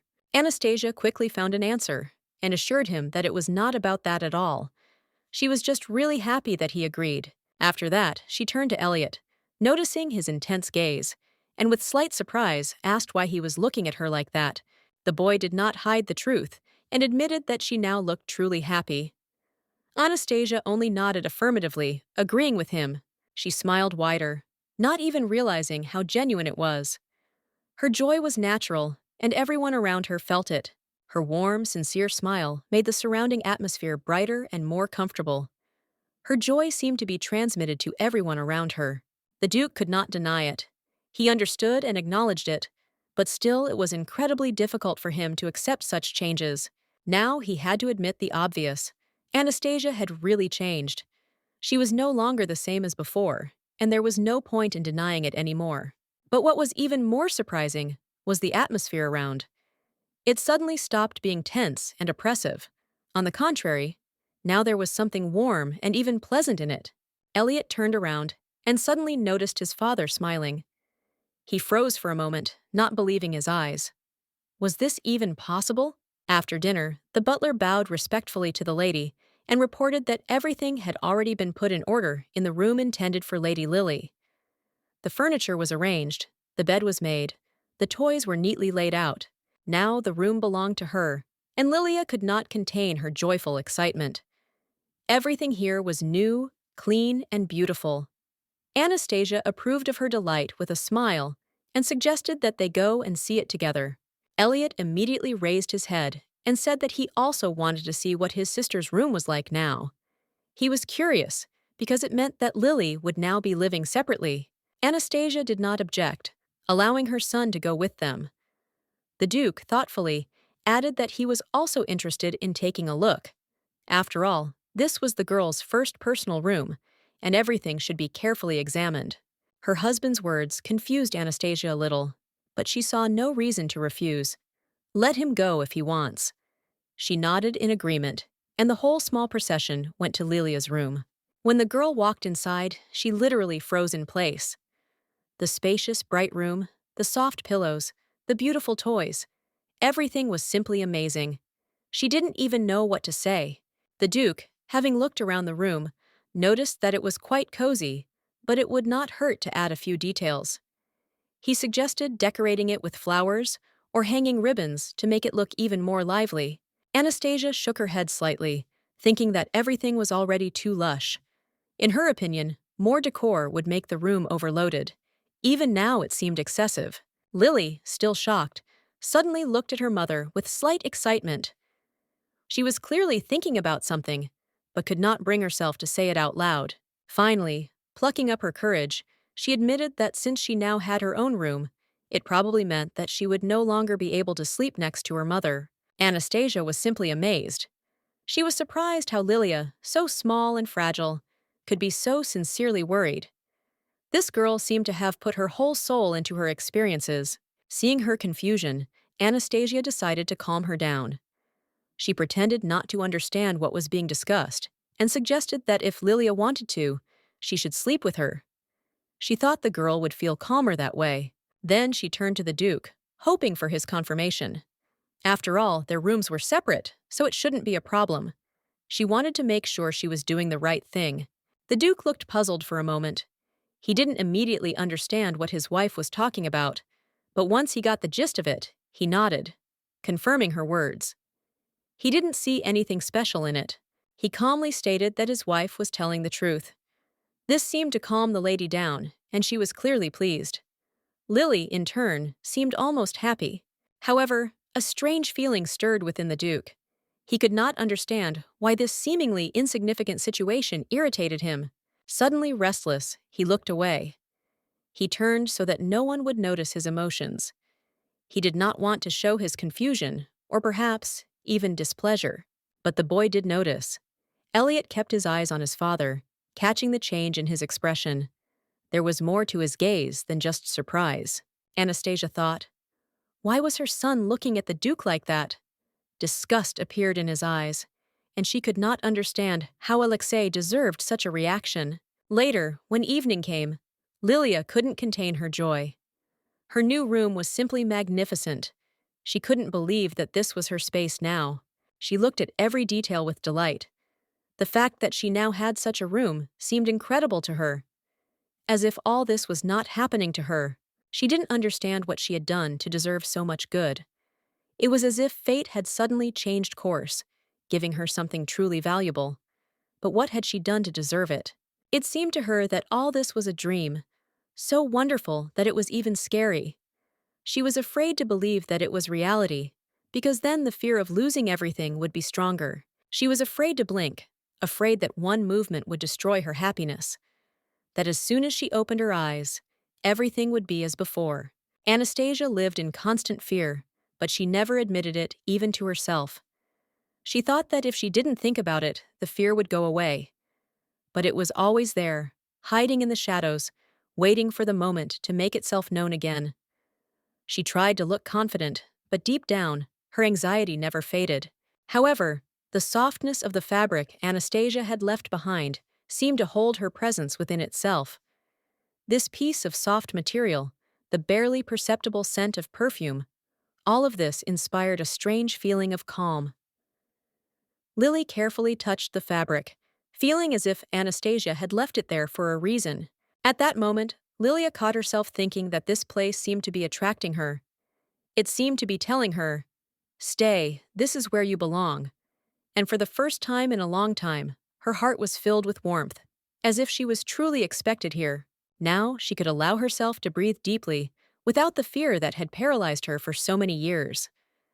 The tension inside her eased, but the knowledge that she could not change anything all this time did not allow her to completely calm down.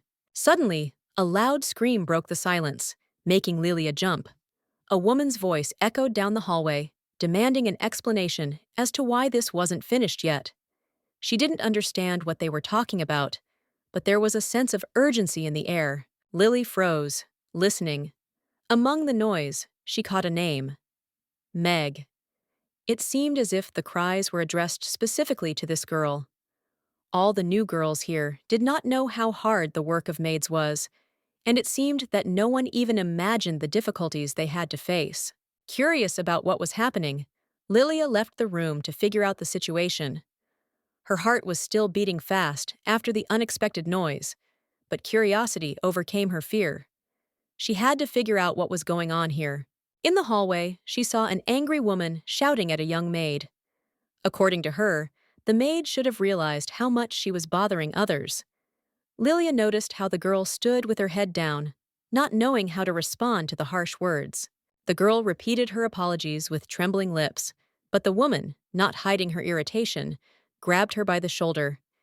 In a cold voice, she said that she did not need an apology because it did not change anything. Suddenly, her hand moved forward sharply, and the girl, unable to hold on, fell to the floor. Dust flew up, and an ominous silence hung in the room, broken only by the heavy breathing of those present. Lily, watching this scene, could not believe her eyes. Her heart sank with horror, and the thought flashed through her head that this should not happen. The girl, despite the pain, forced herself to speak firmly. She turned her head to the maid and sharply told her not to put on an act and to get up immediately. Lily froze. She remembered another day, another woman, but everything was the same. A cold voice, rough movements. Then, in the place of this maid, there was herself, and above her stood the Baroness. The memory struck her so hard that everything inside her boiled. She couldn't help but shout that she wouldn't tolerate this anymore.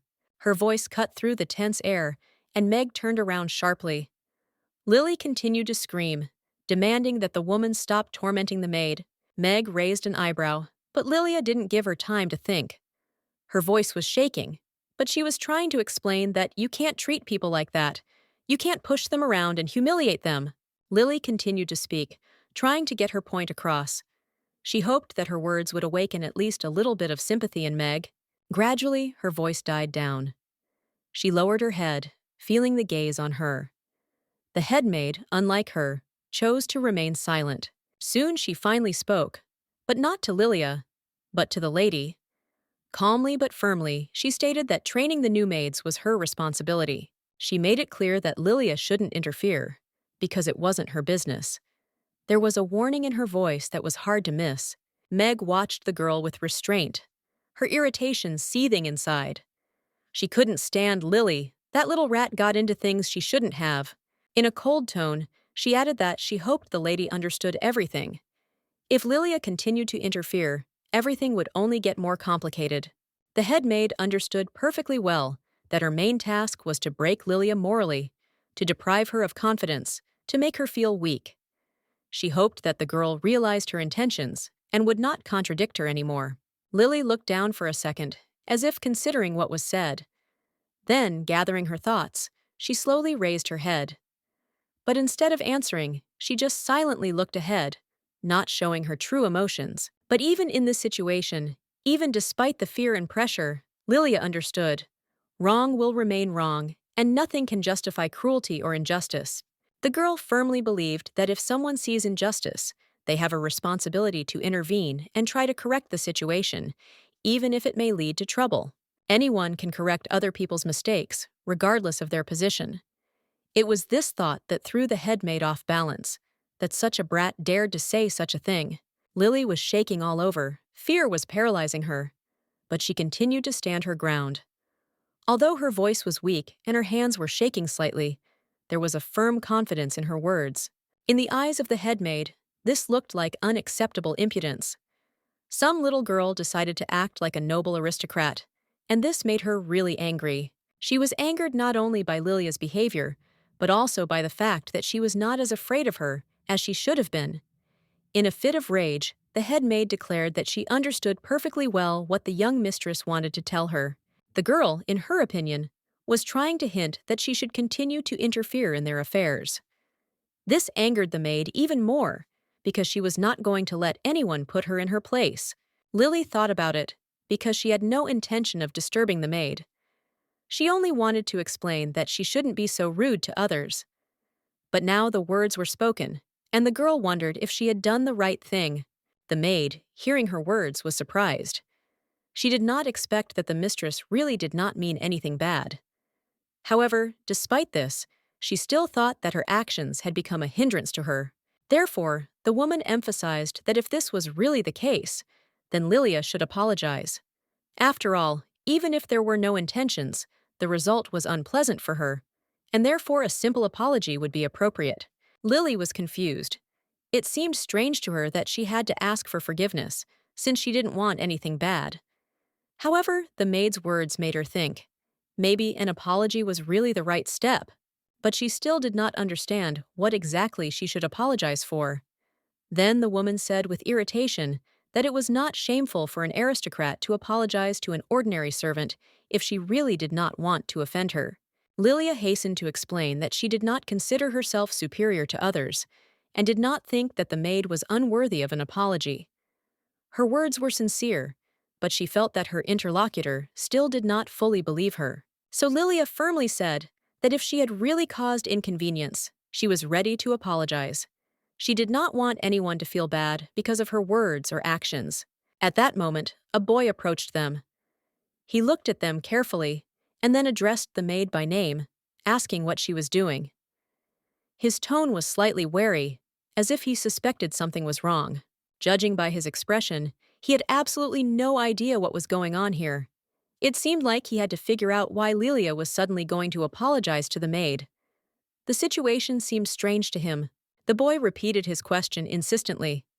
He wanted a clear answer. What exactly should Lilia apologize for?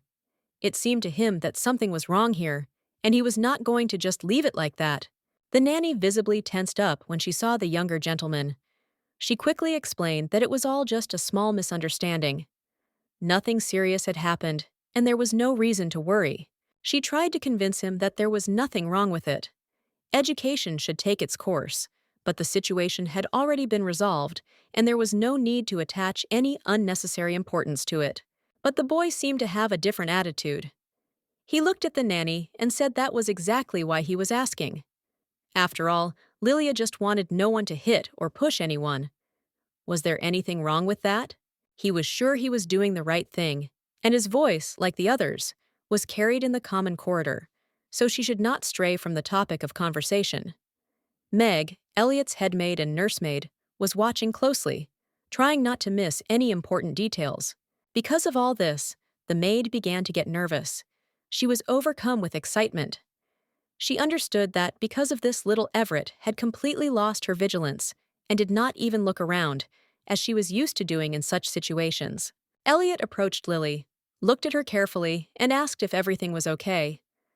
However, the girl was more concerned about the maid's condition. In her opinion, it was more important to find out how the woman was feeling, rather than talk about her own condition.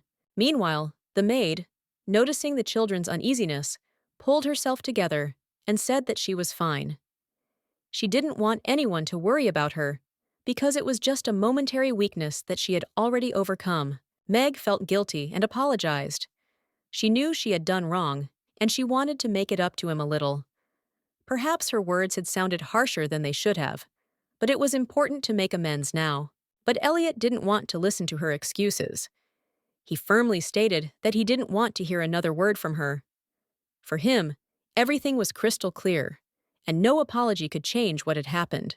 He thought that such an attitude towards Lily was unforgivable. It was not just rudeness, but obvious disrespect, and he could not leave it without consequences.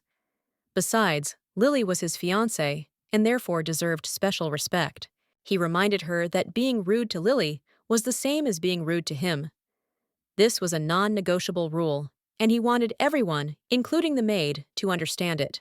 Elliot also added that if Meg had nothing more to say, she should leave.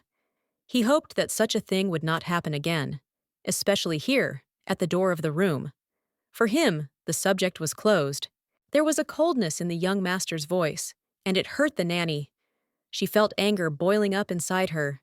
His words cut to the quick, because she had taken care of him for so many years, and now he was talking to her as if she were a stranger. All this time, she was there, looking after him, cherishing him as if he were her own child, and she could not believe that he had changed so much. It was unthinkable to her, as if a completely different person was standing in front of her.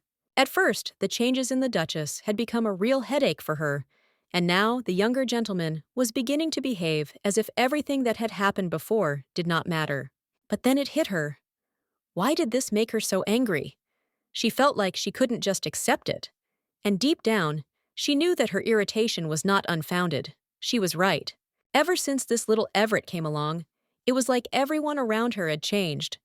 People acted differently, like they were trying to please her, paying too much attention to her. It was annoying. It seemed to her that the only way out was to get rid of this little thing.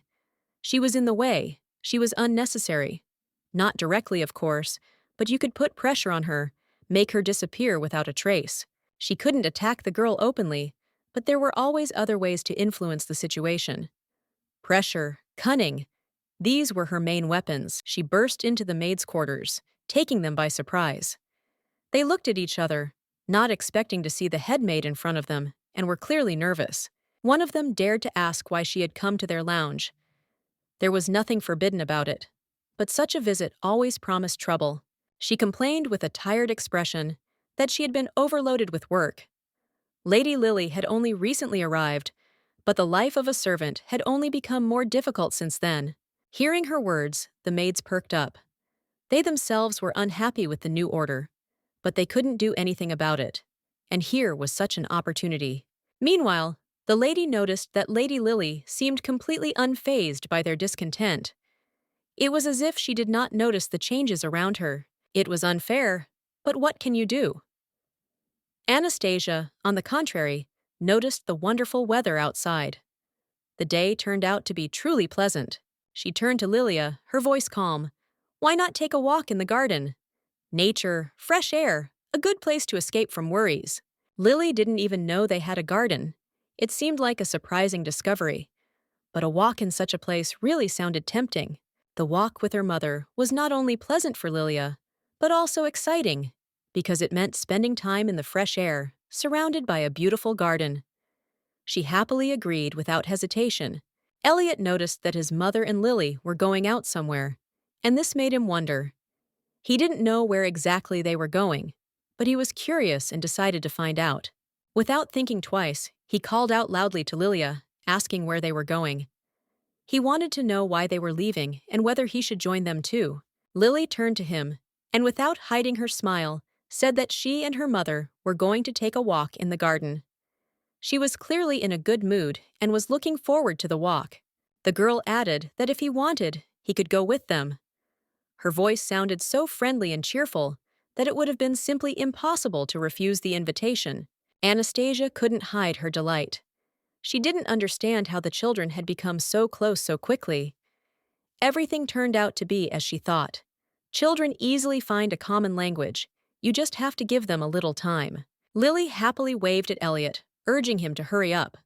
Smiling, she told him to hurry up, and the boy, without thinking, rushed down the stairs to join them. Looking at them, Anastasia couldn't help but smile. They seemed like little yellow and black chickens scurrying around. Her heart was filled with a warm feeling, but suddenly she stopped and, looking at the children, asked if they wanted to go first without her. Her voice was calm, but there was something thoughtful in it. The children immediately became interested and asked why she wasn't going with them. Anastasia replied that she had suddenly remembered something important and wanted to pick it up first. In fact, she wanted to take a book of fairy tales with her. She had wanted to read it to the children for a long time, but she always forgot. Now it seemed to her that the moment was the most appropriate for this. Thinking about how much fun they would have listening to the stories, she imagined Lily and Elliot listening attentively, remembering every word. She wanted this story to remain in their memories. As they walked out, Elliot suddenly remembered something and walked up to Lily. He leaned over and asked her with interest if she wanted apple pie, as if he was offering her something special. Lily's eyes widened in surprise when she heard the question, but she nodded almost immediately, indicating that she certainly wanted to try.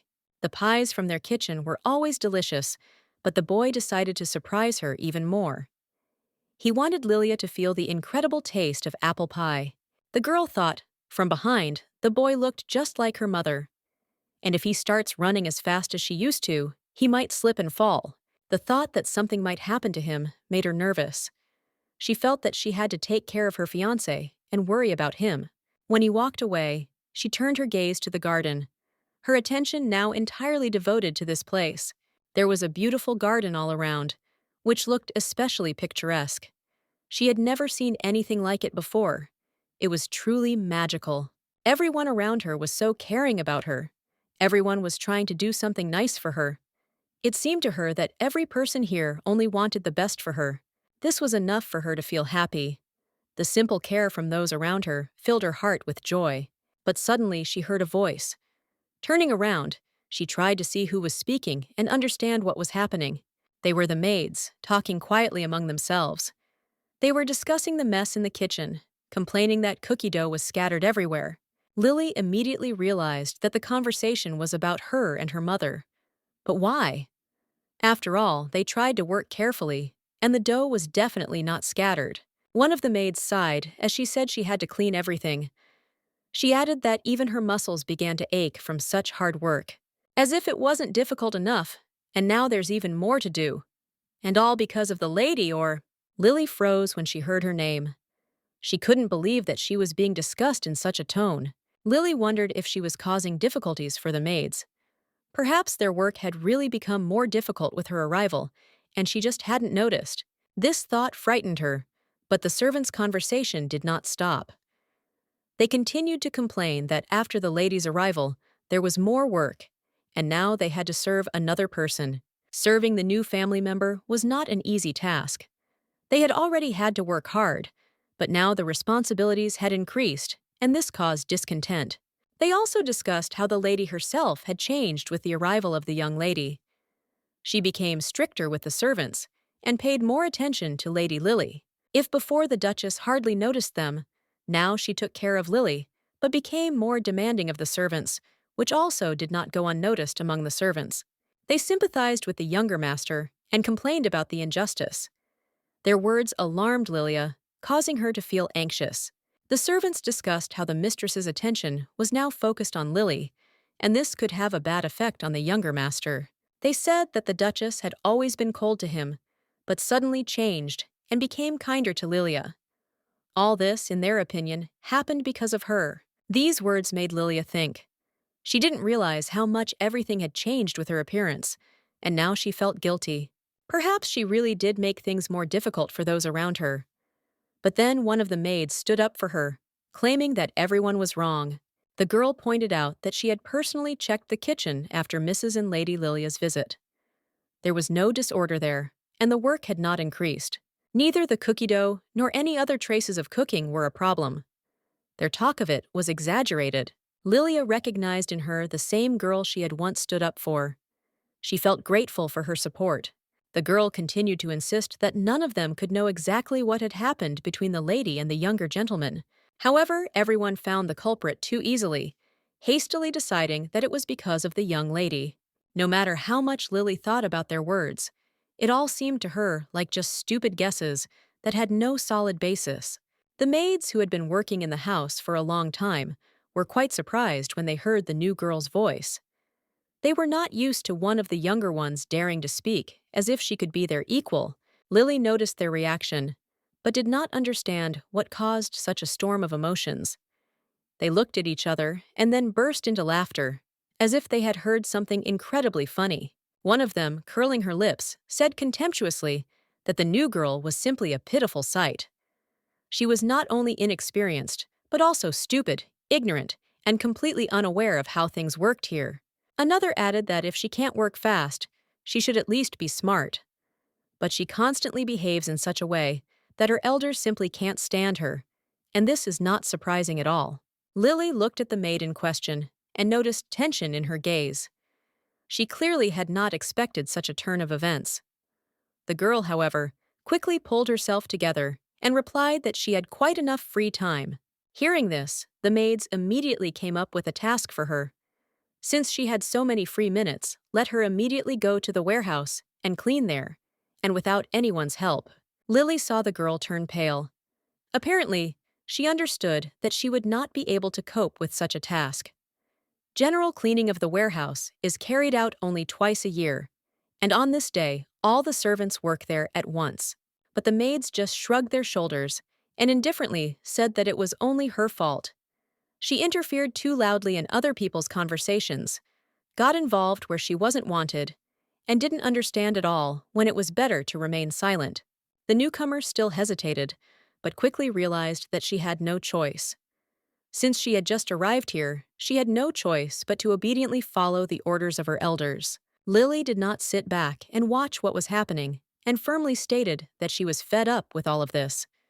She was not going to tolerate it any longer, knowing that it was because of her that the quarrel had broken out. She knew that this whole altercation was her fault, so she decided it would be best to end the argument before it got any worse.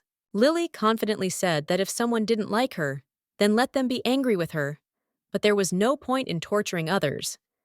She didn't want innocent people to suffer because of her. As the head maid had said, Lilia would make sure that the mistress heard everything that was happening here. This was her little revenge for the injustice. She naively believed that she was acting as an angel of justice, although in reality, she was simply butting in where she shouldn't. Her interference was irritating. Lily firmly stated that the Lord must know the truth. They had not said it on purpose. She sincerely believed that in this way she could correct the situation.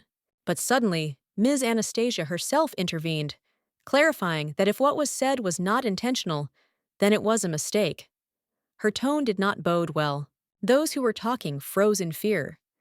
They turned around and saw the lady, who was looking at them intently, noting how surprising it was to hear such conversations.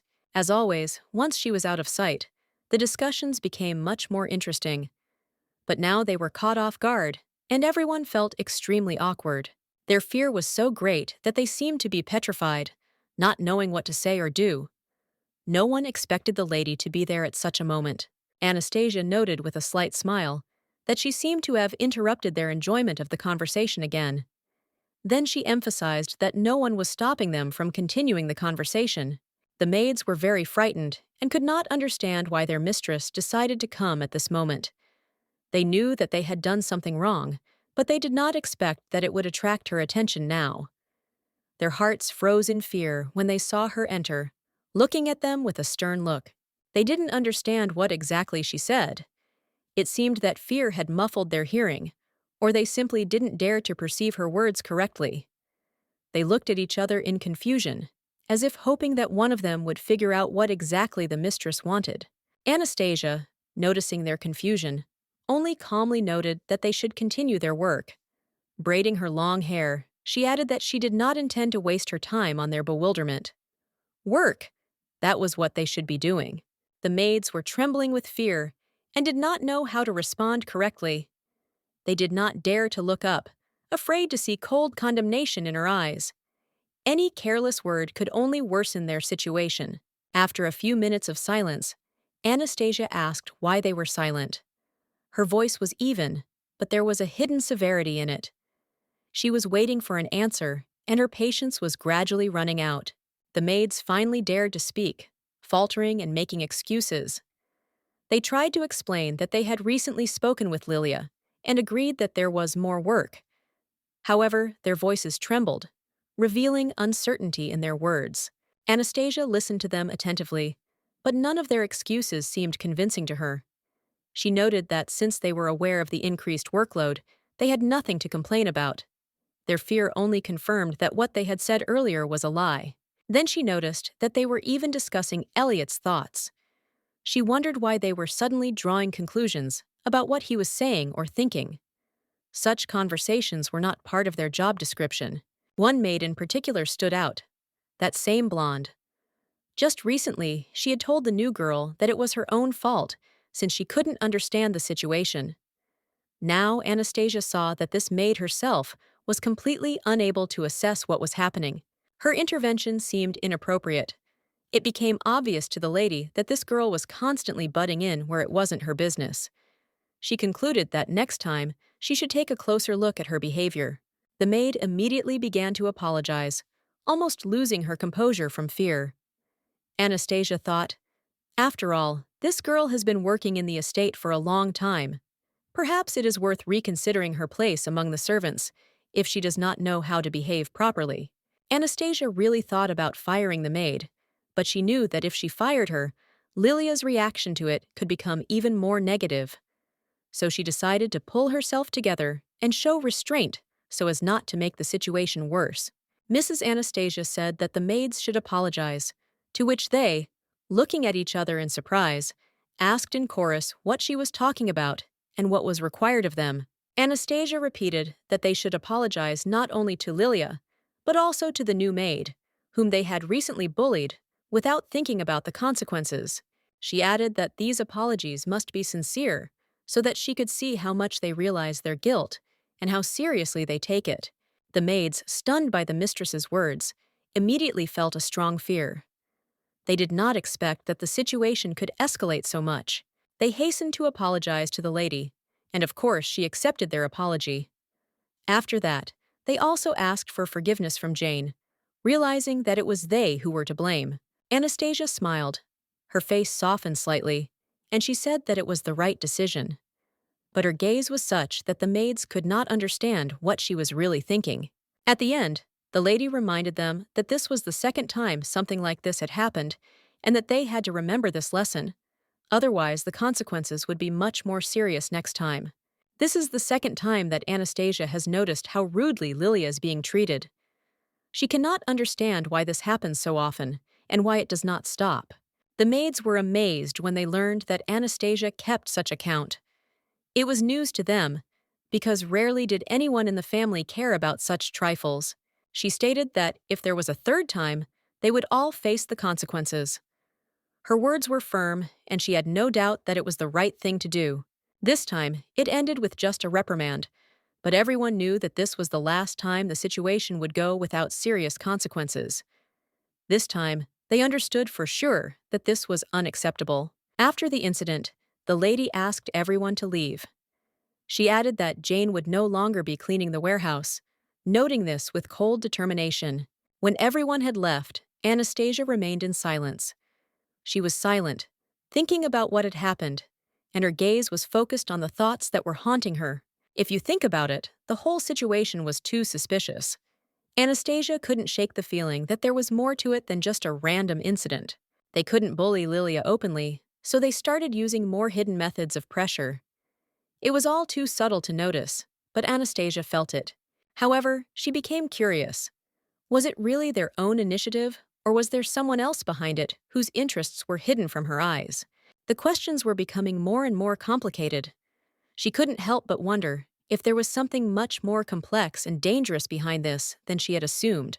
She turned to Lilia and immediately realized that the girl was very absorbed in what was happening. Liliana was completely immersed in her thoughts and feelings, not noticing anything around her. Anastasia asked how she was feeling. Lilia answered reservedly that everything was fine, but her eyes betrayed the anxiety she could not hide. Anastasia did not understand how they could mock such a little girl. A desire to protect her flared up in her heart, and she was ready to act decisively. Lily couldn't understand what was happening to her mother. Somehow she was completely out of her mind. Everything around her seemed strange, and the girl felt that something was wrong. After all, Anastasia turned to her daughter and asked where Elliot was.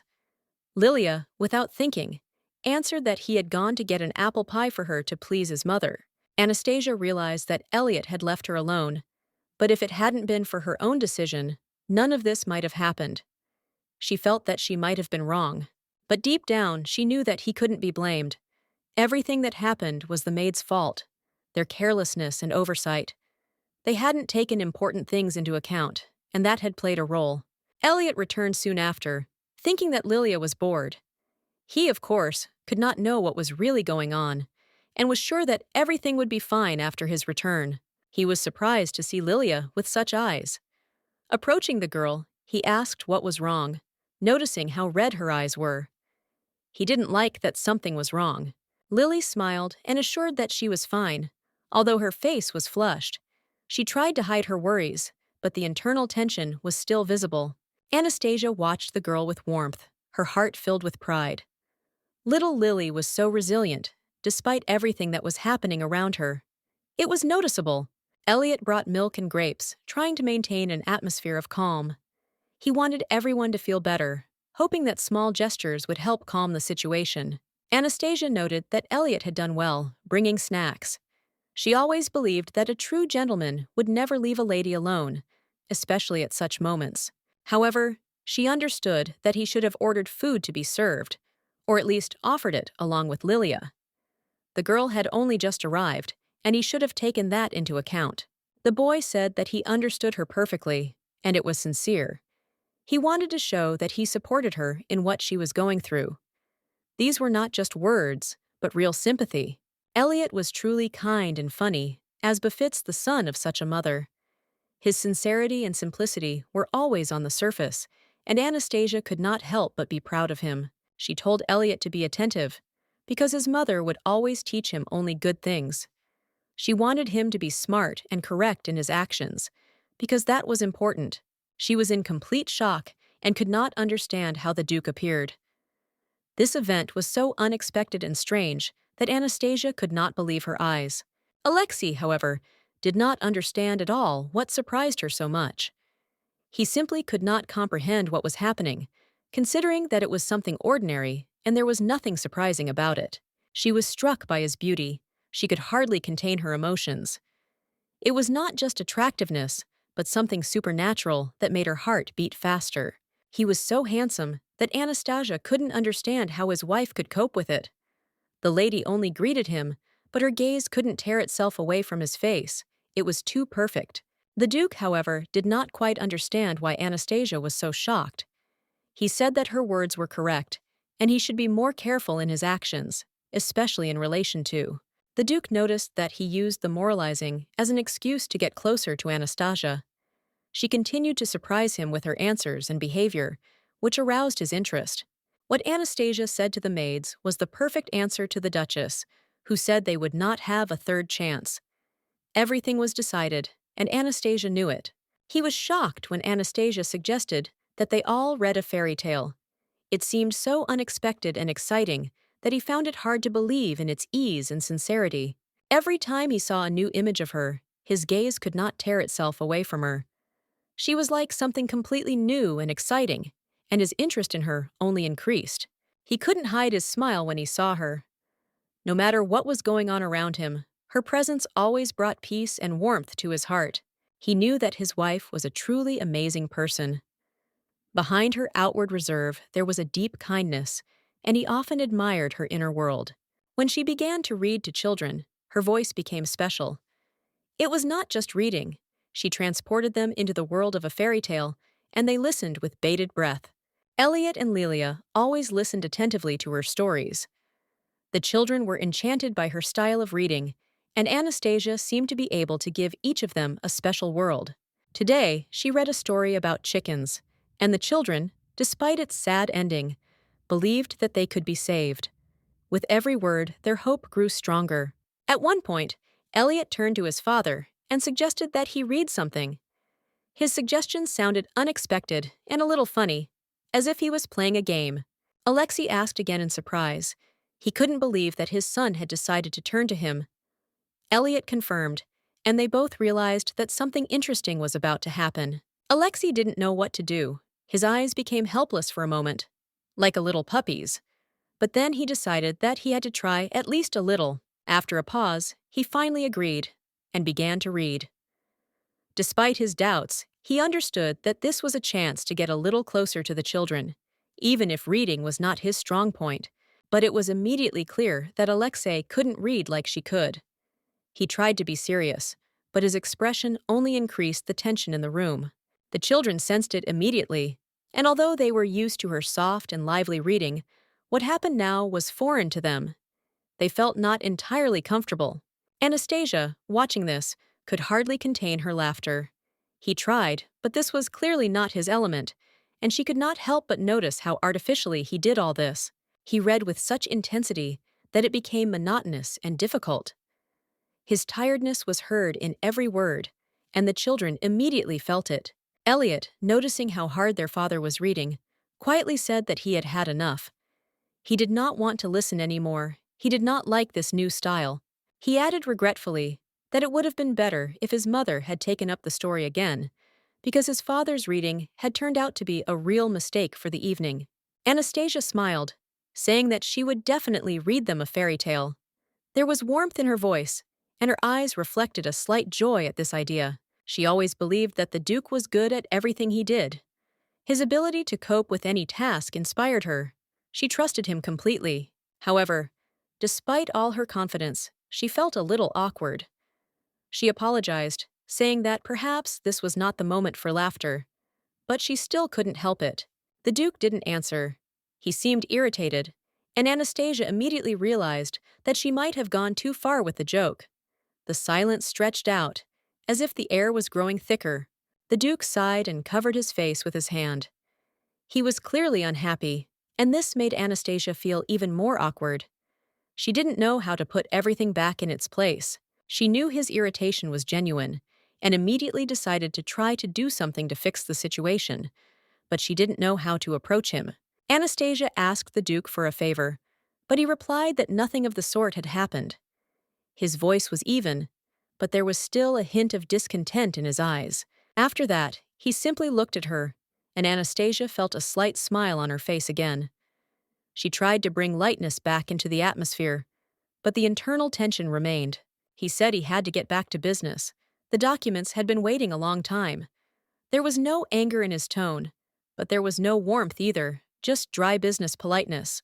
She had long since gotten used to the fact that he rarely showed his emotions, but this time something was wrong. It was as if he had moved away from her, and she felt strange in how she perceived him. He didn't understand why she was so beautiful. It confused him, and so he started to walk away, feeling his face turn red. He couldn't explain this feeling. He didn't know what was happening to his heart, and the lady saw him like this for the first time. Perhaps it was all because he was so upset by the badly read fairy tale. Since then, she began to think that she needed to be more careful, especially with things that could lead to such difficult situations. She tried to avoid unnecessary worries. His heart could not calm down, and the Duke walked around the palace all red, as if he did not know how to cope with this new feeling that had taken hold of him so strongly. He was no longer a 13-year-old child, and now it seemed stupid to him not to understand what was happening to him. This behavior was increasingly confusing to him. He decided that he needed to distract himself with work so as not to think about it. He hoped that through physical exercise, his thoughts would calm down a little and come into order. On the way, he unexpectedly met Meg and was surprised to see her. He did not expect to meet her in such a place, and this moment made him think. The maid was also glad to see him. She said that she had an important message that she wanted to give him. This interested him, and he became more attentive. He wondered what the butler had said about some rumors that concerned the servants. What he had heard turned out to be true, and now he had to figure it out. The Duke was surprised, because Meg never spoke of such things. Usually, she always insisted that Mrs. Lily was feeling well, and that nothing was bothering her. He found Meg unpleasant, and he didn't know whether he could trust her. She said that if there was something important, it would be better to tell the butler, who would pass the information on to him. The maid asked him to stop because she needed to talk about his son. This made him freeze, and he waited with interest to see what she would say. The Duke, a little surprised, stopped and told her to tell him. He was ready to listen to what she was going to tell him. The Duke turned sharply when he heard her say that something had happened to Elliot. The words immediately caught his attention, and he felt uneasy, waiting for an explanation. The woman nodded, confirming that it was true, and began to tell what had happened to Elliot. Her face remained serious, and her voice was calm, but there was a note of alarm in it. However, after a moment, she noticed that it had been a long time since she had spoken to the Duke as she did now, under these circumstances. This caused her cheeks to flush, and she fell silent. The Duke didn't understand what she meant. He was confused by her words and didn't know what was going on at the moment, as if he didn't know how to react to her behavior. She finally explained that these memories brought back to her the old days when he was a younger Duke, and she was by his side, caring for him like a caring and devoted woman. At such moments, she always wanted to return to those happy times. But, blushing, she quickly returned to the matter at hand, reminding herself that she had to speak to the point. The Duke, after listening to her, suddenly noticed that she had just said that she had news about his son. This immediately attracted his attention, and he braced himself for important information. He insisted that she speak clearly, briefly and without unnecessary details. He was ready to listen, but only to the important facts, without wasting time on unnecessary talk. The maid was slightly startled by his stern tone, but nodded. She said that she understood everything, and added that this concerned the Duchess herself, not only Elliot. She noticed that the Duchess often took care of the ladies, but sometimes forgot to pay attention to the younger gentlemen. This worried the maid, and she was worried that it might affect Elliot. The woman finished her words by adding that the Duchess sometimes becomes overly caring and forgets about other duties, including attention to the younger gentlemen. The maid noticed that the talk about favorites seemed to be going on. She remembered one of the maids talking about it a few days ago and wondered where it all came from. He wondered who could be the source of these conversations. After some thought, he realized that it was the head maid who usually had such conversations. The girl realized that she was in big trouble now if he found out that she was behind these rumors. She knew that it could end very badly for her. The woman immediately fell to her knees in front of him, begging for forgiveness. She explained that she was not at all to blame, and that it was a very delicate matter that she had decided to discuss with him alone.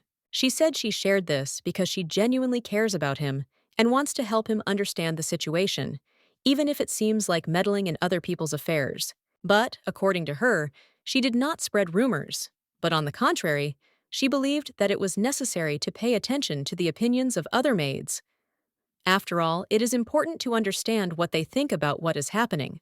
She was sure that her opinion mattered and should be taken into account, especially if the other maids also shared her point of view about how the mistress treated the younger master. The Duke remarked that she should know her limits in such matters. He pointed out that the maids were already beginning to treat Lilia too arrogantly, and the only thing that could be done was to pay more attention to her. He noted that if she had trained the maids properly, none of this would have happened. He did not realize that her words were a real insult to his wife, and she needed to be aware of that. The maid was shocked, and the Duke calmly explained that if a servant is dissatisfied with her mistress, she is obliged to directly report it, even if it is not easy. However, she came to the Duke, declaring that he was not allowed to do so. She openly accused her mistress, claiming that he should explain her behavior to her.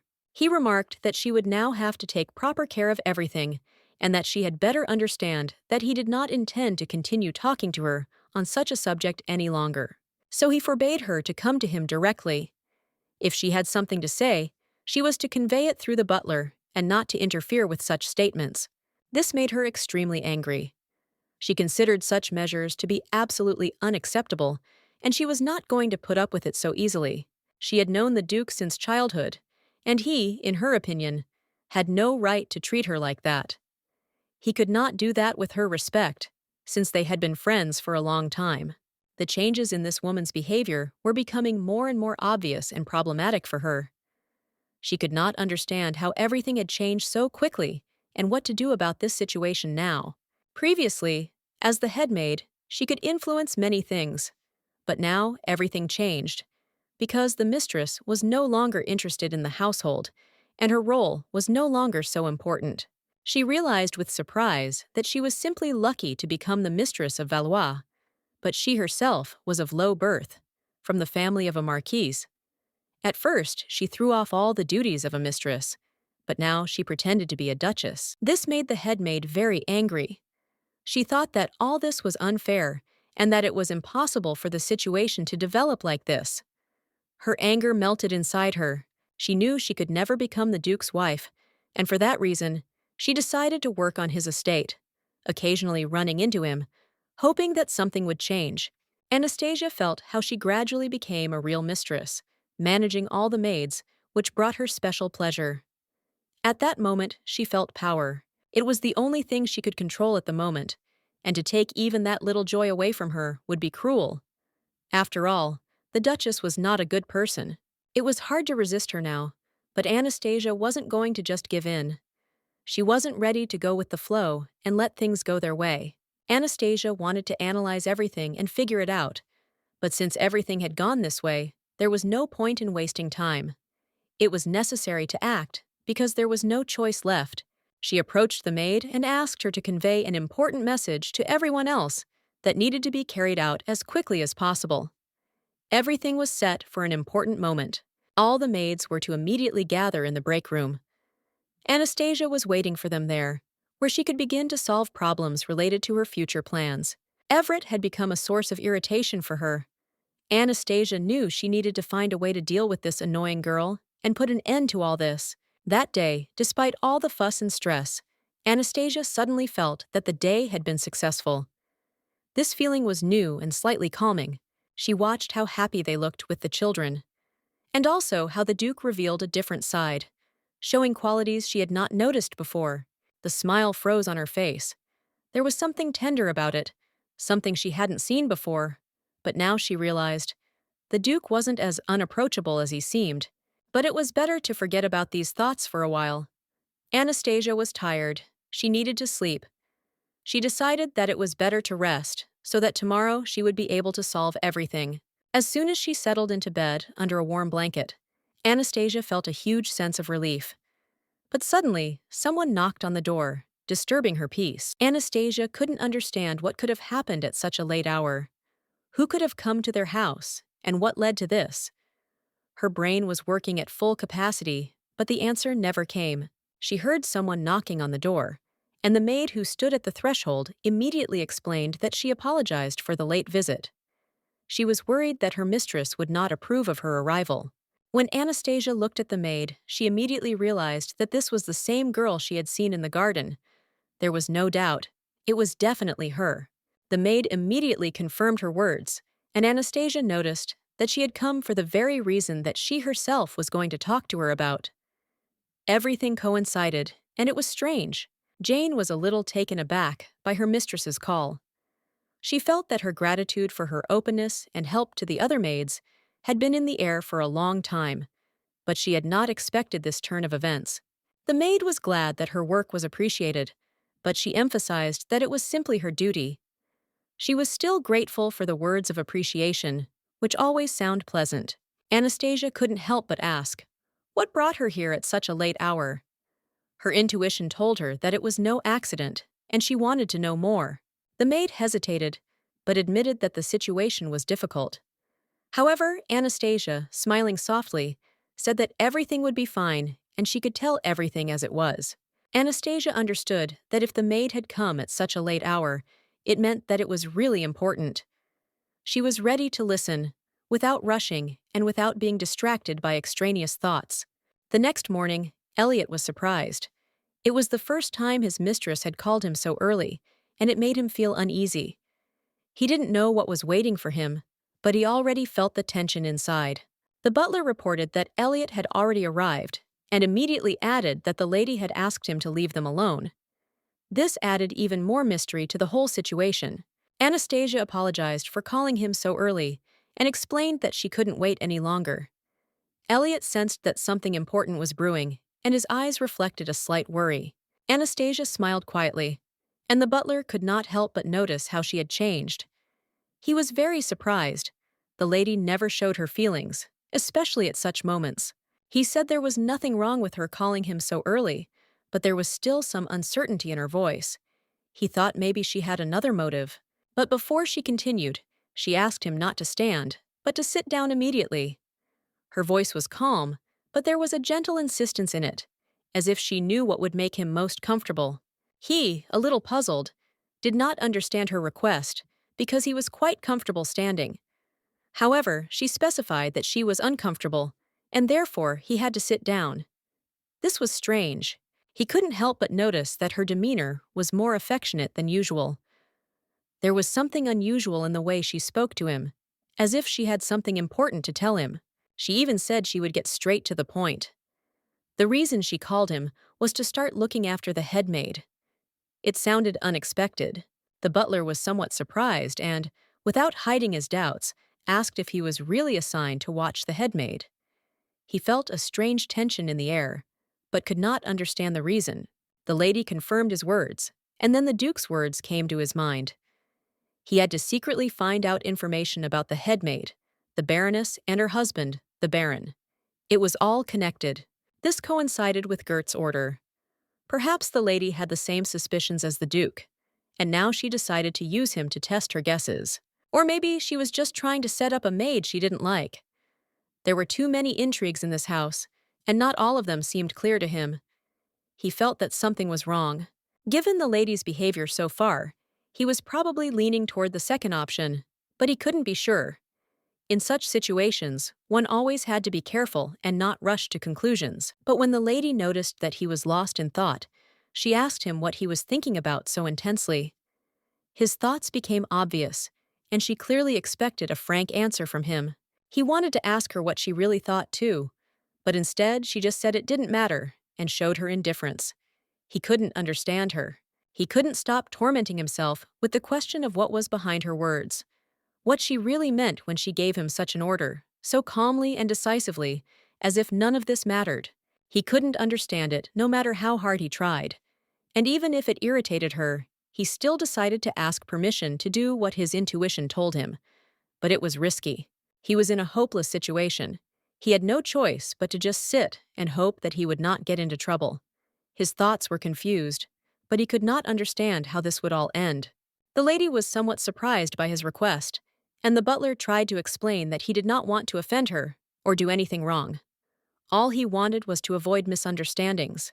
He didn't want to be part of this cruel circle. He didn't want to take part in the cruel games that were going on in this house. He didn't think it was his role to be part of this bullying. Everything that was happening around him was the result of his duties.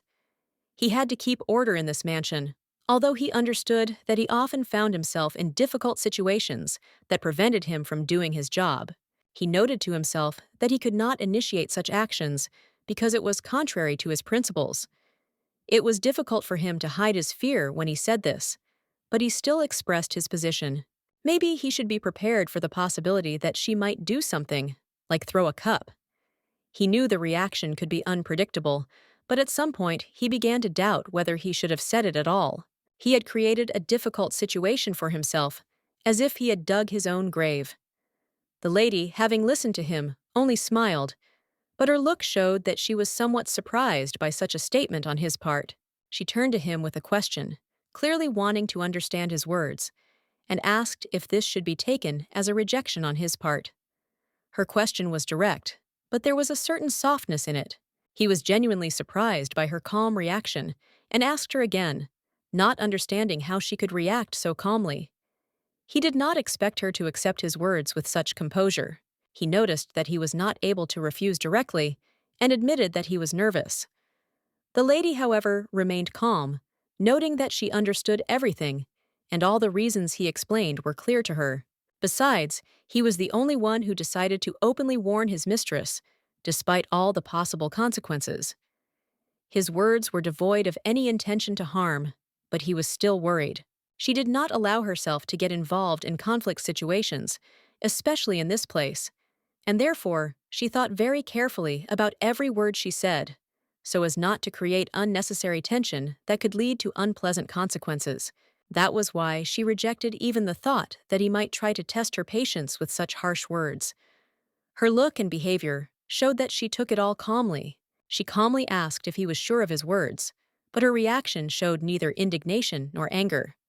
She understood everything and did not even know how to react to his conclusions, but tried not to give in to emotions. In response, he once again confirmed that everything was fine and his words were indeed correct. The lady, in turn, also remained confident in her reaction because she always tried to understand the correctness of the situation. She ordered him to stay put, reminding him that a butler should keep order in the house, prevent disorder, so that nothing would disturb the peace. However, was everything appropriate for such an attitude on her part? At some point, he felt anxious, realizing his mistake. Confusion overwhelmed him when he realized that he had done something unacceptable. He was afraid that his behavior had led to tension. He noticed a smile appear on her face and immediately understood. Her attitude had changed. The lady had become different, not like before. Everything around her somehow became clearer, and he understood her changes. Lily approached her mother and quietly said that she had come to eat, asking not to keep her with breakfast. She hoped that her mother would not mind that she had to intervene in the middle of the conversation. At first, she thought of sitting down at the table, but she noticed that her mother was already busy talking, and decided that it would be better not to disturb. Lily stood a little to the side, not wanting to be the cause of any inconvenience. The lady smiled, assuring that her presence was not a disturbance. They had already finished their conversation, so Lilia could sit down calmly, without feeling guilty for her interference. She explained with a gentle smile that the butler had only chatted with her for a bit, but it didn't matter. Her eyes were friendly, and she seemed comfortable in the situation. The butler confirmed her words, and the lady, feeling that the moment had come, asked Lilia to go on with her business, since she herself also had to make room for other matters. Lily was happy and hoped that her mother would allow her to give her a little surprise. She felt a wave of joy and anticipation that her gift would be received with gratitude. The lady accepted the offer with pleasure, saying that she always loved surprises. It was obvious how much she enjoyed such moments, and she was sincerely happy with the gift that Lilia decided to give her. She had really changed. Now she was no longer the strict and domineering duchess who could yell at someone for little things. This woman had become softer, calmer, and kinder than ever before. The lady, apparently, was a different person. She changed in the best sense of the word, and these changes were noticed by everyone. She became much more open, calm, and ready for dialogue. Despite everything that was happening, the butler still asked to explain the reason for such an unusual request of the lady. He could not understand what was behind such a decision, and his curiosity did not give him peace. She was silent at first, as if lost in thought, but soon answered him with a light sigh. The lightning-fast feeling of self-pity was reflected in her answers when she finally decided to share her story. She said she didn't see the point in telling him at all. The answers seemed unimportant to her because she already knew how he would react even if she explained.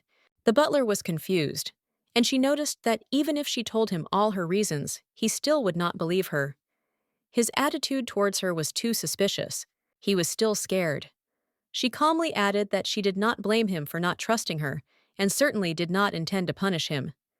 It was not her style, and she would not stoop to such measures. She could understand his behavior if she looked back at her actions in the past. Yes, she was not the best example of trust, but that does not mean that all her actions should be perceived as such. However, it was no longer possible for her to endure this. This attitude irritated her, and she decided that she was not going to endure it any longer. She did not want to face this anymore. The butler was getting more and more nervous. She, in turn, noted that she had not asked him to interfere in the maid's affairs or to arrange some kind of persecution for her, as he had thought, when she had spoken only of observation. He immediately decided that she wanted something bad for the maid, without even bothering to understand her words. He acted on his fears and preconceived notions, not noticing the essence of the request. He didn't even try to soberly evaluate her words, but immediately began to object. This made her wary, and she wanted to know why he reacted so sharply to her request, what he didn't like. All she wanted was to simply express her request. It was nothing unusual or sinister, but his reaction was completely different, and it baffled her. The butler was becoming increasingly frightened, and she decided that it was time to be straightforward. She would speak to him openly and directly, so that there would be no more misunderstandings between them. The butler must stop judging Anastasia based on the established stereotypes that were imposed on him earlier.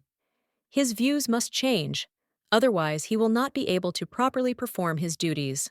His job is to judge the situation solely in the context of the orders she gives. She wants him to express his opinions honestly, without bias, without relying on past assessments. Anastasia reminded him that this was his job, and that she expected him to take an impartial view of what was happening. Her eyes seemed to penetrate the butler's very soul, demanding sincerity. Approaching the table, she addressed him again, but his excuses, although barely audible, did not impress her. Anastasia did not need words, she wanted actions, which was more important. Meg, meanwhile, had chosen a pendant for herself and felt that it would be sufficient for her purposes. She had no doubt that with this decoration, she would be able to achieve the desired result. If all went well, her troubles could be over very quickly. Success depended on how she used this decoration, and if all went according to plan, her goals would be achieved. She smiled slightly imagining little Everett being banished from the palace. All she had to do was manipulate the situation correctly to rid herself of the problem. "It's an expensive item, my lady," she reminded him, with a hint of caution in her voice. If it were to go missing, no one would be able to help but notice, and the consequences would be unpredictable. Meg knew that if she somehow framed Everett, the latter would be banished. All these actions were supposed to lead to an inevitable result that suited everyone. The headmaid believed that there were only a few steps left to complete her plan. She had already discussed all the details with the maid, and all that was left was to throw the pendant into Everett's room to complete the game. Meg thought it would be easy, and everything would be sorted out quickly. However, despite her confidence, she kept putting it off and could not find the strength to take action. At that moment, when she was standing in the corridor, a boy approached her. He looked calm, but there was something strange in his eyes that made her wary and immediately feel slightly uneasy. When she saw him, she felt a little scared. The young gentleman stood in front of her, and she immediately asked him what his purpose was. There was a slight tension in her voice, and her gaze was wary. The boy, in turn, looked curious and interested. He asked a strange question, wondering what the headmaid was doing with his mother's feet, causing her even more confusion. Meg felt her heart skip a beat. She began to worry, thinking that maybe he had seen everything and now knew more than he should. Panic overtook her, and she couldn't immediately think of a response. However, for a moment she came to the conclusion that if he had really seen everything, he would have behaved differently. He sat in front of her, calm and questioning, which meant that he did not understand the whole situation, and this gave her a chance. Meg began to explain that she was just tidying up the room a little, but she knew that the boy probably knew that she wasn't doing that and wasn't there out of habit. She tried to justify herself by explaining that she had come in to check and, seeing the mess, had decided to clean up. But those words apparently didn't sound convincing enough, and she knew it wouldn't work. Not knowing how else to get out of the situation, Meg realized that she had no choice but to resort to extreme measures. She quickly came to the decision that everything would depend on her actions now. In despair, she fell to her knees and began to say that she had no choice. All she could do was take all the blame on herself, because if the cleaning was not done properly, she would be held responsible. Meg began to cry, her voice filled with worry. She was worried that if the truth about her actions came out, it would all be on her conscience. And this did not give her peace, because the consequences could be very serious. Tears were streaming down her cheeks, and she said that if God knew about this, she would definitely be angry. Fearing the consequences, she could not remain calm, feeling her anxiety growing. The boy, looking at her, did not understand why she was so worried and crying. He said that maybe it was not that serious, and that she should not worry. He just did not need to tell his mother that she cleaned again. Meg calmed down a little and looked at the boy with gratitude. She confirmed that he was right and said that she appreciated his help. But deep down, she felt that she had no one else but him. She did it because she knew it would work. He was just a kid, and she had been his nanny for years. He trusted her, he didn't doubt her, and that worked in her favor. She said that she would never forget his kindness, promising to keep the memory of this moment. The lady, however, did not say another word and quietly looked out the window, watching the garden. She watched the children play carefree in the garden. It was a peaceful moment, and there was something pure in their eyes, as if they were heavenly creatures. Sitting there, she felt that this moment reminded her of heaven. She often admired them, always experiencing tender feelings when she saw them playing and laughing. At that moment, the butler knocked on the door and reminded her of his presence. The lady, without taking her eyes off the window, calmly allowed him to enter. The butler said that there was something important he had to tell her. The lady, not surprised, replied that he should speak at once, without delaying the important news. She thought there was only one reason he had decided to approach her. It was something important, because she knew that such things were discussed when children were not around, and that could only be serious. He began to talk about the headmaid and her behavior. He was clearly worried, but she already guessed what he was talking about. And indeed, he confirmed her suspicions. He said that as she asked, he was watching the headmaid. He had never paid attention before, But now he realized how scary and dangerous this person could be. Anastasia was determined to tell her husband what had happened that morning, but she felt it would not be easy. The information she was about to pass on could turn everything in their home upside down. She listened to the details, but she could not understand what had prompted the headmaid to do such a thing. It seemed out of place, and the explanation was too simple: hunger and pain. Despite everything that had happened, Anastasia was still the head of the family, and her reputation remained important. This meant that the maid had a hard time justifying her actions. Everything could be called into question. Anastasia understood that she had to act carefully. Everything that was happening had to be carefully planned, so she decided not to rush and not to take too abrupt steps. Soon she noticed a maid who was clearly on the side of the head maid. This left Anastasia with no choice. She had to figure out what was happening to the end, without missing a single detail. She suggested changing clothes and invited the children to follow her. It was important that everything happened under her control. In this house, no one could act without her knowledge. Anastasia decided that it was necessary to check everything thoroughly. The initiator of this conflict could hardly hide his tracks. She knew that the truth would be revealed sooner or later. Under her leadership, most of the maids remained loyal, but there were those among them who had doubts. This put her in a vulnerable position. Every step had to be thought out. Those who were on her side clearly left no doubt. But this required caution, because even the closest could end up on the enemy's side. In such moments, you always need to be on guard. At that moment, Lilia approached her with a bouquet of flowers. She looked genuinely pleased when she said that they were for Anastasia. This gesture touched her mother's heart, and she could not hide her joy. Anastasia accepted the flowers with gratitude and promised that she would definitely put them in the best place. She was glad that her daughter cared about her so much and did not leave her in difficult moments. Lily noticed that her mother had changed her clothes and asked why she had done so.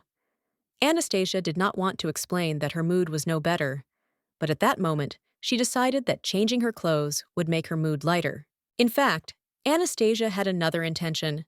First of all, she had to change her clothes so as not to show her excitement.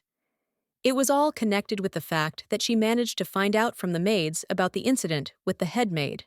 She chose an object that was so obvious that it seemed downright absurd. At first glance, the choice was too obvious, almost ridiculous, but there was something hidden in it. It was quite brave of her. One of the maids had passed on the message that there was something wrong with the box, and they were having problems. The news had come unexpectedly, and the situation had suddenly become important. At that moment, the lady immediately realized that something had happened. Possible reasons quickly began to line up in her head, and her gaze became determined. She was ready to figure it out, but she did not expect this. The maid looked at her expectantly, but Anastasia decided that there was nothing to worry about. She understood that this whole situation was nothing more than a small misunderstanding. However, the maid was clearly worried. As soon as Anastasia said her words, she noticed the disappointment on the maid's face. It was so obvious that her expression became almost offensive. Her displeasure was visible to the naked eye. The lady couldn't understand how it was possible to have such a strong impact on an adult. Why was everyone reacting so alarmed? Why was it such a big deal when nothing serious was really happening? How could adults, who usually have so many worries and problems, interfere so actively in the life of a small child? It was strange and inappropriate. There was no rational explanation for such behavior.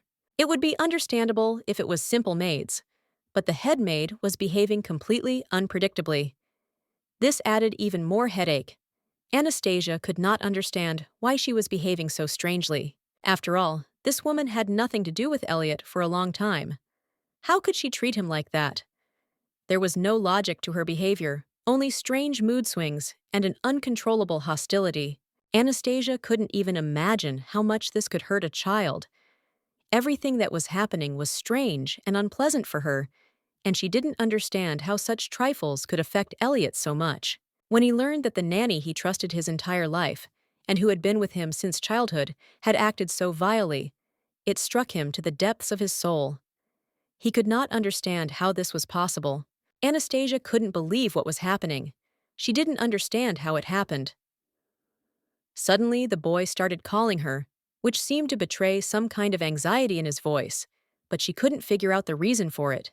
At first, he thought that something had happened to the lady and she had become angry, but he could not imagine that something so serious had happened that made her be so cold and strict. When the lady heard his questions, she was surprised and said that nothing terrible had happened. She had just been thinking a little, absorbed in her thoughts, and it might have looked strange. Without realizing it, Anastasia felt her irritation growing. Meanwhile, Lily came up and quietly said that she had put new flowers in the vase and hoped that they would cheer her up. Lily expressed her wish that the lady would look at these flowers and feel relief. She hoped that this would help her to relax a little and get rid of the tension that was on her face. The lady was deeply touched. She smiled and felt tears start to flow from her eyes. She didn't expect that such small gestures could touch her so much. Anastasia apologized to the children, saying that she did not want to disturb them.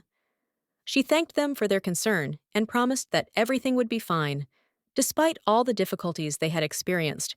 She tried to calm them down, assuring them that everything would be fine.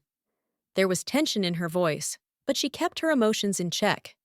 She promised that she would cope, despite the complexity of the situation. Anastasia said there was no need to worry. She assured the children that she would sort everything out herself and take responsibility for what was happening. She didn't want anyone else to worry about her.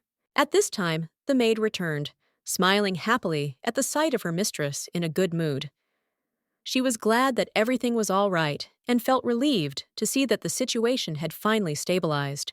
It was the same maid who had been expecting an answer from her mistress a few days ago, but had been disappointed when she had not received one.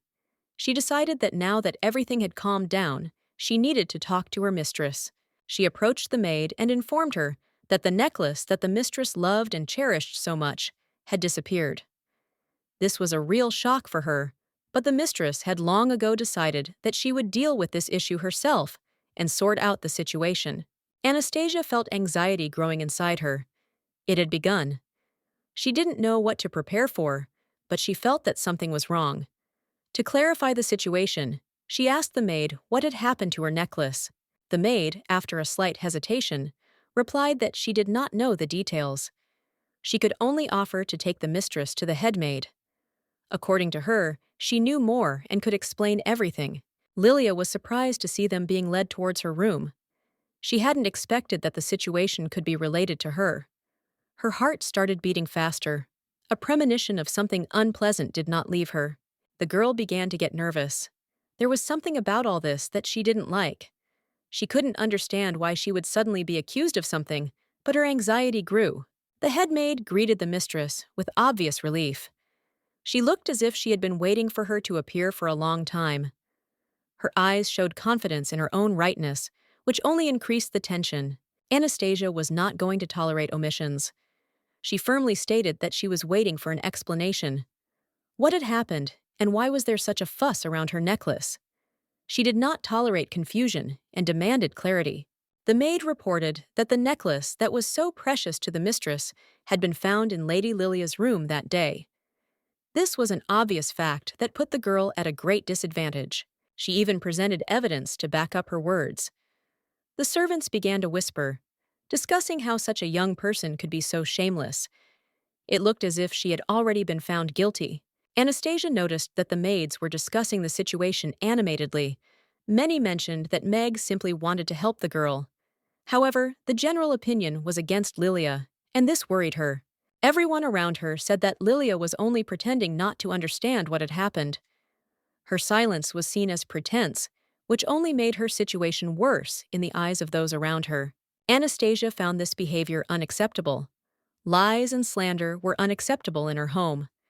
To frame an innocent person was an unheard-of baseness, and she found it disgusting to watch this spectacle. Now Anastasia clearly understood what was happening. Everything was arranged so that she would not be left with a choice. Punishment for Lilia was becoming inevitable. She was overcome with rage from the realization of such a vile plan. Justice must prevail. Anastasia demanded that the girl rise from her knees. She firmly stated that Lilia was not guilty and would not allow her to be treated so unfairly. However, Lilia continued to feign despair. as if tears were blurring her vision. She was simply playing a role, hoping that this would help her avoid further accusations. Anastasia calmly but firmly stated that the necklace could not have been stolen because she herself had recently given it to Lilia. Her voice was confident, without a drop of doubt, and this caused confusion among everyone present. The maids, hearing these words, froze in complete shock. They did not expect such a turn of events, because they were sure that they had caught the girl red-handed. Some looked at the mistress with bewilderment, others with fear, realizing that they could now find themselves in a difficult situation. One of the maids looked around in confusion, not understanding what the mistress was talking about, but Anastasia calmly explained that this stone perfectly matches Lilia's eyes, which is why she chose it for her. The servant's reaction was strange. It felt like they had not just made a mistake, but knew something more. The misunderstanding of the situation only grew. Why was everyone so desperately trying to blame Lilia for the theft? Anastasia looked at the servants and calmly but firmly asked on what basis they decided that the girl had stolen the necklace. There was no anger in her voice, but there was a steely confidence that brooked no argument. The maids, as if on command, unanimously accused Lilia, as if they had agreed in advance. This unanimity looked too suspicious, as if everything had been planned in advance. Anastasia couldn't help but wonder if what was happening was a carefully staged production. Everything looked too artificial. The accusations, the servants' behavior, and their confidence in their own rightness. Meg, trying to rectify the situation, began to explain that this was all some kind of misunderstanding. She spoke quickly, nervously, as if trying to convince not only the mistress, but also herself, that this was all an accident. But suddenly, the boy intervened, and his unexpected appearance silenced the maid. She immediately turned pale and visibly tensed, as if his words could destroy everything she was trying to hide. He calmly stated that, in fact, Mother had never given Lilia this necklace. His voice sounded confident, without a shadow of a doubt, and this statement left everyone stumped. Meg clenched her fists, knowing that the younger gentleman was unwittingly making things worse for her. She desperately tried to think of a way to stop him before he said something even more dangerous. Anastasia looked at her son with bewilderment. She didn't understand why he had interfered at all. His words could have destroyed everything, but why would he? Didn't he understand that he was going against her? The boy came closer, and looking his mother straight in the eyes, calmly said that his nanny, Meg, had taken the necklace. A heavy silence hung in the room. Everyone froze, waiting for her reaction. Then he added that it was Meg who had brought the necklace and planted it in Lilia's room. He spoke calmly, but there was a hidden resentment in his voice, as if he had known the truth for a long time, but had kept silent. Ivanka immediately flushed with indignation, looking at the boy with distrust. She demanded what he was talking about, because she would never dare to take something that belonged to the mistress. But the boy only coldly replied that at first he had promised to keep it a secret.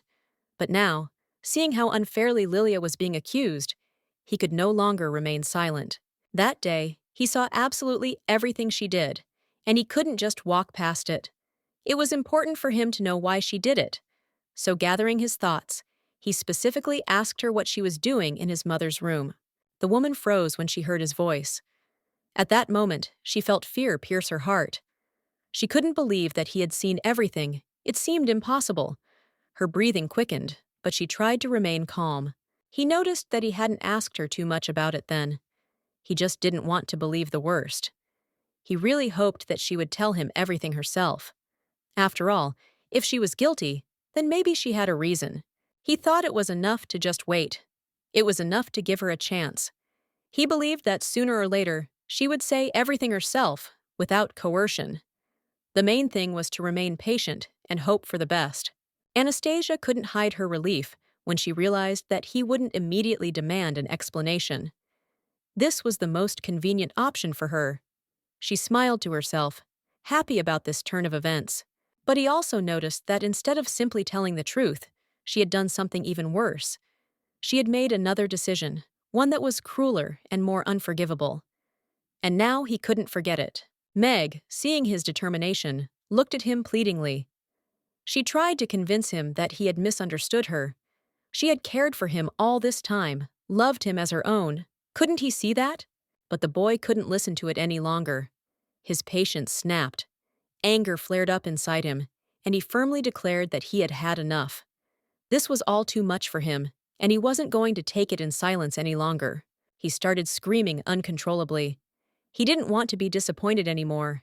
He didn't want to see her in this house, didn't want to tolerate her lies and pretense. It hurt him, but he knew it was for the best. The headmaid recoiled, shocked by his words. She did not understand what the young master was talking about, but he firmly stated that he would see to it that she was given her salary and severance pay. He did not want to leave her without everything, but he could not stand to see her around anymore. Then Meg couldn't take it anymore. She fell to her knees in front of him, her shoulders shaking with silent sobs. She looked up at him, her voice shaking as she asked why he was doing this to her. She kept saying that she was his Meg, the one who had always been there, who had cared for him, who loved him more than anyone in the world. Didn't he understand?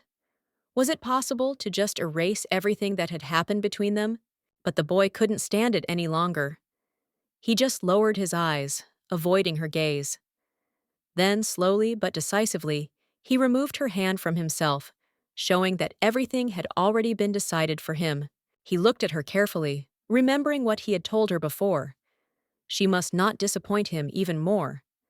These words were not said just like that, but with a firm intention, with the hope that she would understand them. He didn't believe that a person who used love for him as an excuse could actually have real feelings.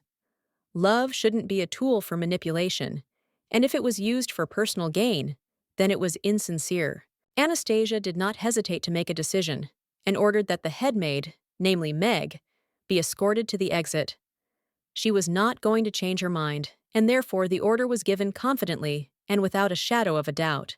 The girl desperately asked to be released, begged to reconsider the decision, insisting that this was not right. Her voice trembled, tears glistened in her eyes. She hoped that she would find at least a drop of sympathy. She couldn't understand how the younger gentleman, the one she had known since childhood, could do this to her. Didn't he feel any pity for her? Didn't he understand how much pain this exile was causing her? Elliot felt a strange heaviness in his chest. He looked down, feeling something inside him skip a beat. He felt a little sad, even though he knew he had done the right thing, but that didn't make it any easier. But his mother turned to him, and looking him straight in the eyes, said that he was a fine fellow. These words were spoken calmly but firmly, as if a statement in which there was not a drop of doubt. Hearing this, the boy could not hold back his emotions, and tears treacherously came to his eyes. He asked again if she really thought so, as if it was difficult for him to believe the praise he had been waiting for so long. His small shoulders were weighed down by a weight of sadness he didn't yet know how to handle. It was something new, something he was just learning to live with, and it was weighing on him more than he could bear. Anastasia hugged him to calm him down a little. She knew it would take courage to accept this pain, but she hoped her warmth would help. Elliot couldn't take it anymore and burst into tears, loudly, uncontrollably, releasing everything that had built up.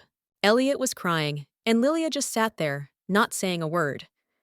She didn't know what to say or do, and just watched them, realizing that sometimes it was better to just be silent and be there. After a while, the boy raised his head and quietly said that he was okay. He tried to pull himself together, knowing that he couldn't let his emotions control him. He wanted to be strong, but his mother looked at him and said firmly that if he wanted to cry, he should cry as much as necessary. She didn't want him to hide his feelings, didn't want him to push them inside, because he was really hurt, and he needed to let those emotions out. Sometimes tears are the only way to cope with pain, and now he had every right to them. Elliot wiped his tears and said with quiet determination that he had had enough. He was an adult and shouldn't cry so much. Despite this, there was gratitude in his voice for the support. He knew he had been through a lot, but he didn't want to be seen as weak. After these words, Lilia looked carefully at Elliot and his mother.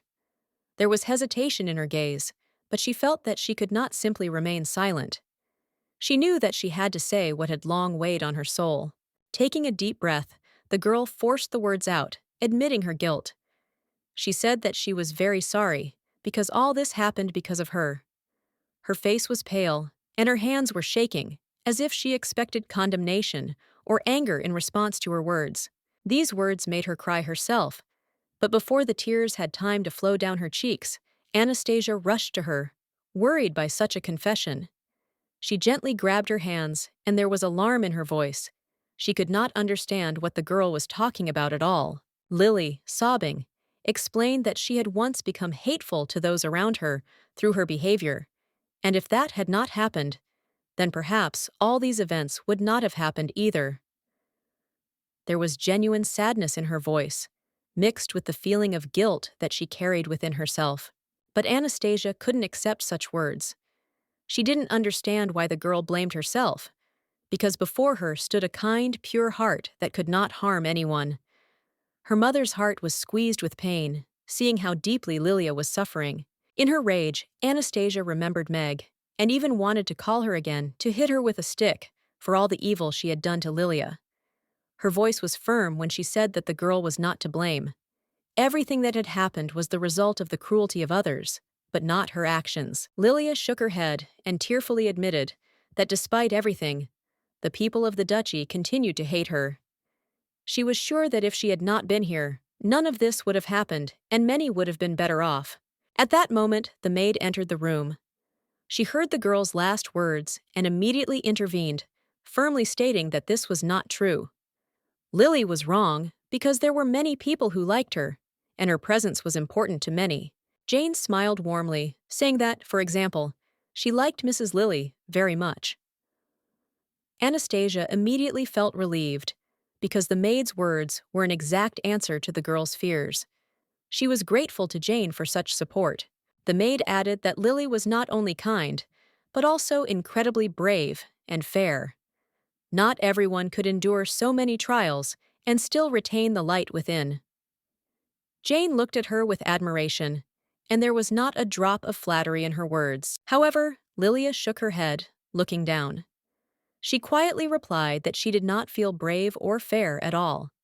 There was doubt in her voice, as if she did not believe in herself, and even words of encouragement could not dispel her uncertainty. The maid did not agree, despite everything, because Lilia had once helped her when the head maid was cruelly bullying her. This act remained in her memory as something important and significant. Then Jane realized that Mistress Lily was very brave despite her young age.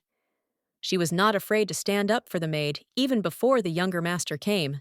This impressed her. Jane was amazed at Lilia's determination, especially considering that she had acted before Elliot had even arrived. It was almost unbelievable to her, such courage and willpower. Jane asked Anastasia to understand what a wonderful and extraordinary person she is. Even now, many adore her, and in the future, the number of those who will love her will only grow. Anastasia, smiling, admitted that she also loved Lilia very much. Elliot supported her words, adding that Lilia is truly a unique person, worthy of respect and love from everyone. Lily blushed slightly and smiled back, feeling both happy and a little embarrassed. She hadn't expected such a reaction, but she was touched by how sincere everyone was towards her. Lily thanked them all for their kind words, while the Duke stood by the window, looking thoughtfully into the distance. His thoughts were somewhere far away, but he was still close to them, maintaining the atmosphere. He was tired, and listening, heard a noise, as if someone was hurrying to him with important news. Through the silence, a voice reached him, shouting loudly that he needed to speak to the Duke. When the Duke turned around, he saw the Turkish servant holding the headmaid in his arms. It looked strange, and the Duke immediately realized that something was wrong. He asked what had happened. The headmaid screamed and insisted that she was innocent. She had always been loyal to the Duke, but she had been thrown out, and now she was asking for help. Her voice was full of despair and resentment. She insisted that all her actions were absolutely correct, and she never let her master down. But this time her mistress kicked her out, and now she was looking for justice. The maid asked the Duke to hear her side of the story, and seeing her persistence, he allowed her to come in and tell him everything that was on her mind. But she did not know what she would hear in response. Meg noticed that nothing was more important to her than that the Duke listened to her. She believed that only he could understand her and take her side, and this gave her hope. But the Duke interrupted her, telling her not to be mistaken. He had not invited her to hear her point of view, but for another reason. This warning was unexpected for her. The Duke learned that Elliot had fired the maid and promised her a salary and severance pay for this month. But he did not believe these promises and decided to talk to her himself to sort out the situation. He invited her to share her own thoughts and explained that the situation was much more complicated than she thought. The Duke wanted to figure out for himself what was really going on. The girl was completely at a loss, not understanding what the Duke was talking about. It was confusing her, and she began to feel awkward, trying to figure out what exactly she was about to hear. The Duke calmly informed her that he had heard everything he needed to know from the butler. He was fully aware of what was happening and was now ready to bring this conversation to an end. He told her that she had stolen the Duke's wife's things and secretly planted them in Lilia's room. This was further evidence of her guilt for him, and he was ready for further action. Meg was shocked to hear the Duke call her mistress his wife. It threw her off balance. But what was even more shocking was that the Duke knew absolutely everything that went on in the house. The Duke said that was not all. He also knew that the maid had lied when she told him about the relationships within the Baron's family. These revelations added even more gravity to the whole situation. He said that the Baron and his family had appropriated all the funds that were intended for Lilia's living and had abandoned her to her fate. This could not remain without consequences. The maid was in a panic. She did not understand how the Duke had learned all these details. He calmly said that, given her actions, it would be strange if she went unpunished. The Duke added that he believed she would be subjected to a family penalty that would be far more severe than any legal sanctions. He had no doubt that she would be punished. Family punishment in their world was much more severe than official legal measures. In the kingdom, even imperial laws could not interfere when it came to punishments issued by the most influential families. The sanctions imposed by the Valois family, the most powerful in the empire, were uncontestable. They were so strong and unquestionable that they could not be overturned even by the highest laws. She had worked for him for many years, and during that time they had grown close. He hoped that her long service and dedication would soften the punishment she might have to endure. When she realized the gravity of the situation, it became clear to her that her situation was critical. She had to leave the house immediately before it was too late. Time was running out. In desperation, the girl approached the Duke and confessed that he probably understood perfectly well what she felt. Her words carried bitterness and fear that she could no longer hide. The Duke looked at her with bewilderment, not quite understanding what she was talking about. He was puzzled and asked her again, trying to understand what exactly she meant. Tears rolled down her cheeks, and she began to sob, saying that she had always felt this way since she was a child. These feelings were so strong that they did not leave her for a moment. The girl confessed that she had been yearning for him all her life. This yearning had not left her, despite all her attempts to hide it inside. It was something more than just memories. The Duke was shocked by her revelation. He looked at her with complete bewilderment, not understanding how and why she felt this way. He did not know how to react to such words. She kept saying that he always cared about her, and that this care was not accidental. She felt it, and despite his silence, she was sure that he felt something more for her. The girl told him how he had taken her from the Valois lands so that she could work in his mansion. He never said it directly, but she felt that his attitude towards her was special, something hidden between the words. The Duke was horrified by her words. He could not believe that she perceived their relationship in such a way. She was in despair, not understanding how such a punishment was possible for her, because she did not deserve it. He, addressing her, did not understand what she meant.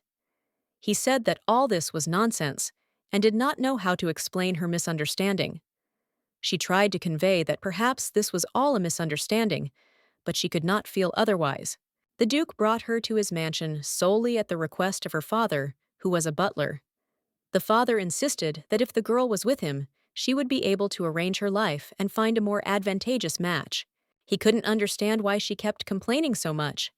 She was still crying, claiming that all this was impossible, because the Duke had always been there for her in her youth, supporting her, and never leaving her. She remembered how the Duke had once accepted the wreath she had made, and had been overjoyed. It was a moment she remembered as a sign of their closeness and affection, though now everything had changed. But the Duke listened to her and said he couldn't stand her words any longer. He was tired of her complaining and insisting that their relationship still had a chance. It all became a heavy burden for him. He stated that the whole situation had been stupid from the start, and that it was time to forget about the past. Having said this, he wanted to end the conversation and leave everything behind, not wanting to continue this discussion. The longer he listened to her, the more irritated he became. He was sure that she had to stop talking this nonsense, otherwise their relationship would become completely meaningless, and their conversation would not lead to anything good. He demanded that she disappear from his sight right now, otherwise he would have to take more serious measures, which could even be cruel, including punishment from the family. She tried to say something again, but the Duke would not listen to her. He ordered the butler to come in and immediately take the woman out, without giving her even a chance to explain. He was decisive and cold in his actions. She begged him not to do it, not to throw her out, but the butler was adamant. He led her out of the room anyway, ignoring her pleas and suffering, which made her feel completely helpless. The Duke finally felt so tired that his thoughts began to wander. He didn't know what was happening to him, but everything that was happening made him feel completely exhausted and empty. Despite his irritation, he suddenly felt a strong desire to see his wife Anastasia. This was something new for him, and he could not understand why he felt her absence so acutely now. The Duke couldn't explain to himself why he missed her so much. He said he had never felt this way before, and it was beginning to bother him. Feelings he couldn't control were overwhelming him. Anastasia stood at the door, feeling strangely uneasy. For the first time in her life, she was so nervous in front of this threshold. She had never felt such emotions before, and everything seemed new. Perhaps it was due to memories. That time, when she stood in front of the door, it was the Duke's office. Everything that was happening now seemed unusual, and a feeling of anxiety arose inside. The butler had once said that the Duke was still in the bedroom, and now Anastasia stood in front of that very door. She knew that he needed time, but anxiety did not leave her. It was all so unexpected. She considered postponing the meeting, but she knew the matter was urgent. She couldn't delay, and her indecision was only increasing the tension. She needed to pull herself together. Taking a deep breath, Anastasia exhaled, trying to calm down. But suddenly, she heard a voice. It was the voice of the Duke, who was just leaving the room, and asked in surprise what she was doing at his door. The Duke looked a little surprised to see her at the door. He asked what she was doing there, and what the delay was. Anastasia, smiling, replied that she was glad he had finally woken up and wished him a good morning. Anastasia smiled at him and said she was glad to see him. She wanted to lighten the mood by joking about how long the Duke had been sleeping. She wasn't sure how to handle the situation. The Duke seemed a little uncomfortable. He smiled and said that perhaps it was too kind a joke on her part. However, he still wanted to know what had happened and what was bothering her. Anastasia felt confused. She didn't know how to start a conversation about what was bothering her. But the Duke was persistent, and she realized that he needed an explanation, even if it wasn't easy. The Duke, seeing that she continued to stand before the door, apologized for keeping her waiting. He asked her to come into the room, convincing her that she should not stand by the door, as if it were something strange. Anastasia felt relieved by his words. She sincerely thanked him for such hospitality and entered the bedroom. It was such a simple but important action for her, which relieved some of the tension. The Duke couldn't believe that his wife was still in his bedroom. It seemed like something unexpected. He couldn't believe that everything was happening as planned, and it all surprised him. The Duke quickly asked if everything was okay, and Anastasia confirmed that everything was fine. He looked sleepy, and she didn't want to disturb him any more than necessary. Everything about this moment seemed so ordinary and strange. He couldn't help but notice that he missed her presence. The Duke thought it might be a coincidence, but Anastasia appeared next to him again. It was as if she was an inevitable part of him. He thought it was just absurd. They were married but hardly saw each other, and he couldn't understand why anyone would look for hidden meaning in such ordinary things. But his head was all mixed up. While he was thinking, she had already started to speak. Her words, soft and confident, began to sound, and he could not ignore them, although he continued to immerse himself in his thoughts, trying to figure out what was happening. She said that maybe he would think that things had gotten out of hand, but really, she was just doing what she thought was right at the time. Maybe everything would be okay, and there was no need to worry so much. The Duke, listening to her, realized that everything had not gone as he had expected. He did not even understand what she was talking about, because his thoughts were too confused to grasp the essence of her words. It was a complete failure. The lady noticed that something was wrong, and, looking at his face, she realized that he was upset about something. Apparently, he did not understand what she was trying to convey. His reaction was far from what she expected. She quietly said that if he was not happy with her involvement in this matter, she would not object if he entrusted everything to the butler. It seemed that she had decided to give him the opportunity to decide everything himself. The Duke lowered his head, admitting his confusion. He said he did not understand what she meant and asked for forgiveness. The lady only smiled and assured him that there was nothing to worry about, because everyone can make mistakes. She was sure that he was not fully awake yet, and therefore her words might be difficult for him to take in. She was understanding, giving him a chance to collect his thoughts and sort himself out. He wasn't ready to admit that her presence was interfering with his concentration. But she told him not to worry, despite everything. It was her way of showing support, despite his silent resistance. She was surprised that he had such a side, because usually he was so cold and impenetrable like ice. But now she saw something unexpected in him that made her look at him differently. The Duke did not show any obvious resistance or become a stone wall, but in the end, he simply said that he would appreciate it if she repeated everything she had told him. It was an unexpected request, but he remained polite. Despite his goodwill, she decided not to waste time thinking and simply replied that she would repeat exactly as he asked. She did not intend to go into details and decided that she would return to this issue soon. She, in turn, was thinking about purging the maids. The staff situation had been in need of change for a long time, and she knew it was time to clean up the house, especially among the maids. It was about dismissal. She planned to deal with those maids who had bullied Lilia. The head maid could not hide her role in these incidents, and she was ready to conduct the necessary investigations to punish the culprits. The Duke heard her words and laughed. However, the lady could not understand what exactly amused him so. She was not sure that there was anything funny in this situation, and she could not figure out the reason for his reaction. He said that he completely understood her position and supported her decision. His answer surprised her, because she did not expect such a reaction. His smile was so charming that she could not help but blush, and her heart began to pound. She was pleased with his agreement, but she understood that serious work lay ahead. It was not easy to change so many maids, and a mass change of personnel inevitably disrupted the usual rhythm of business, which put everything at risk. It would be better to discuss this situation with the butler, because after all, he was the one responsible for the household affairs.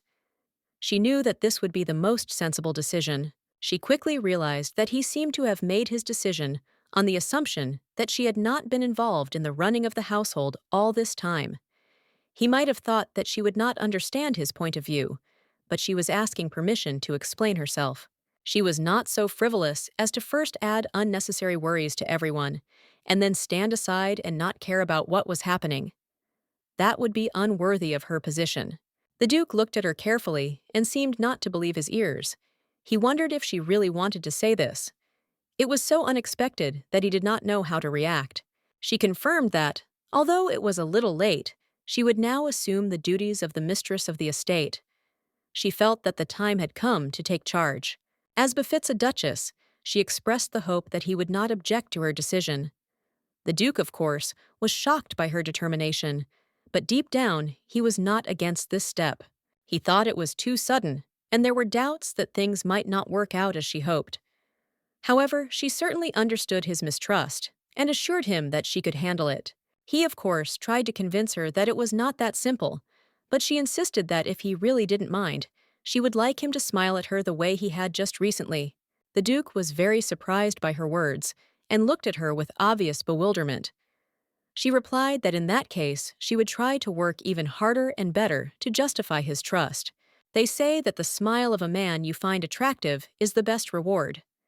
She, confident in her abilities, was going to become much more productive because now she had a real goal. The Duke felt embarrassed, but soon pulled himself together and said that he understood her request completely. He seemed sincere, but there was uncertainty in his voice, as if he was still trying to comprehend the situation. He promised to try, and the lady laughed reservedly, not understanding why he was so naive. It was so unexpected and naive on his part that she could not hide her surprise. The lady began to wonder why she had even proposed such a task to him. It was strange and uncharacteristic of her.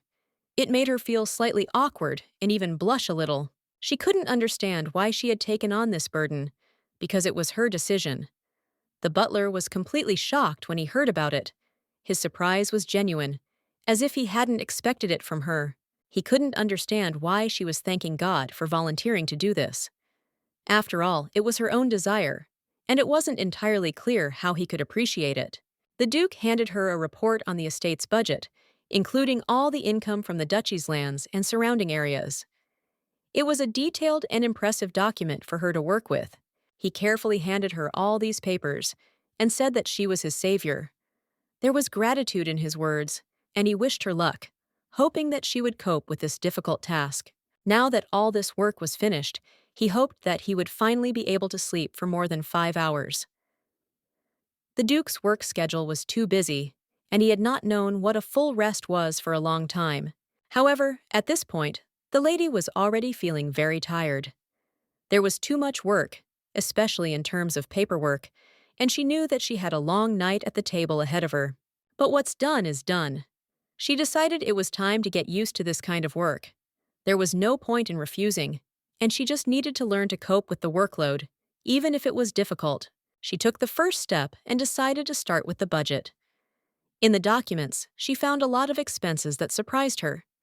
She did not expect that such amounts would be at her disposal, and this really shocked her.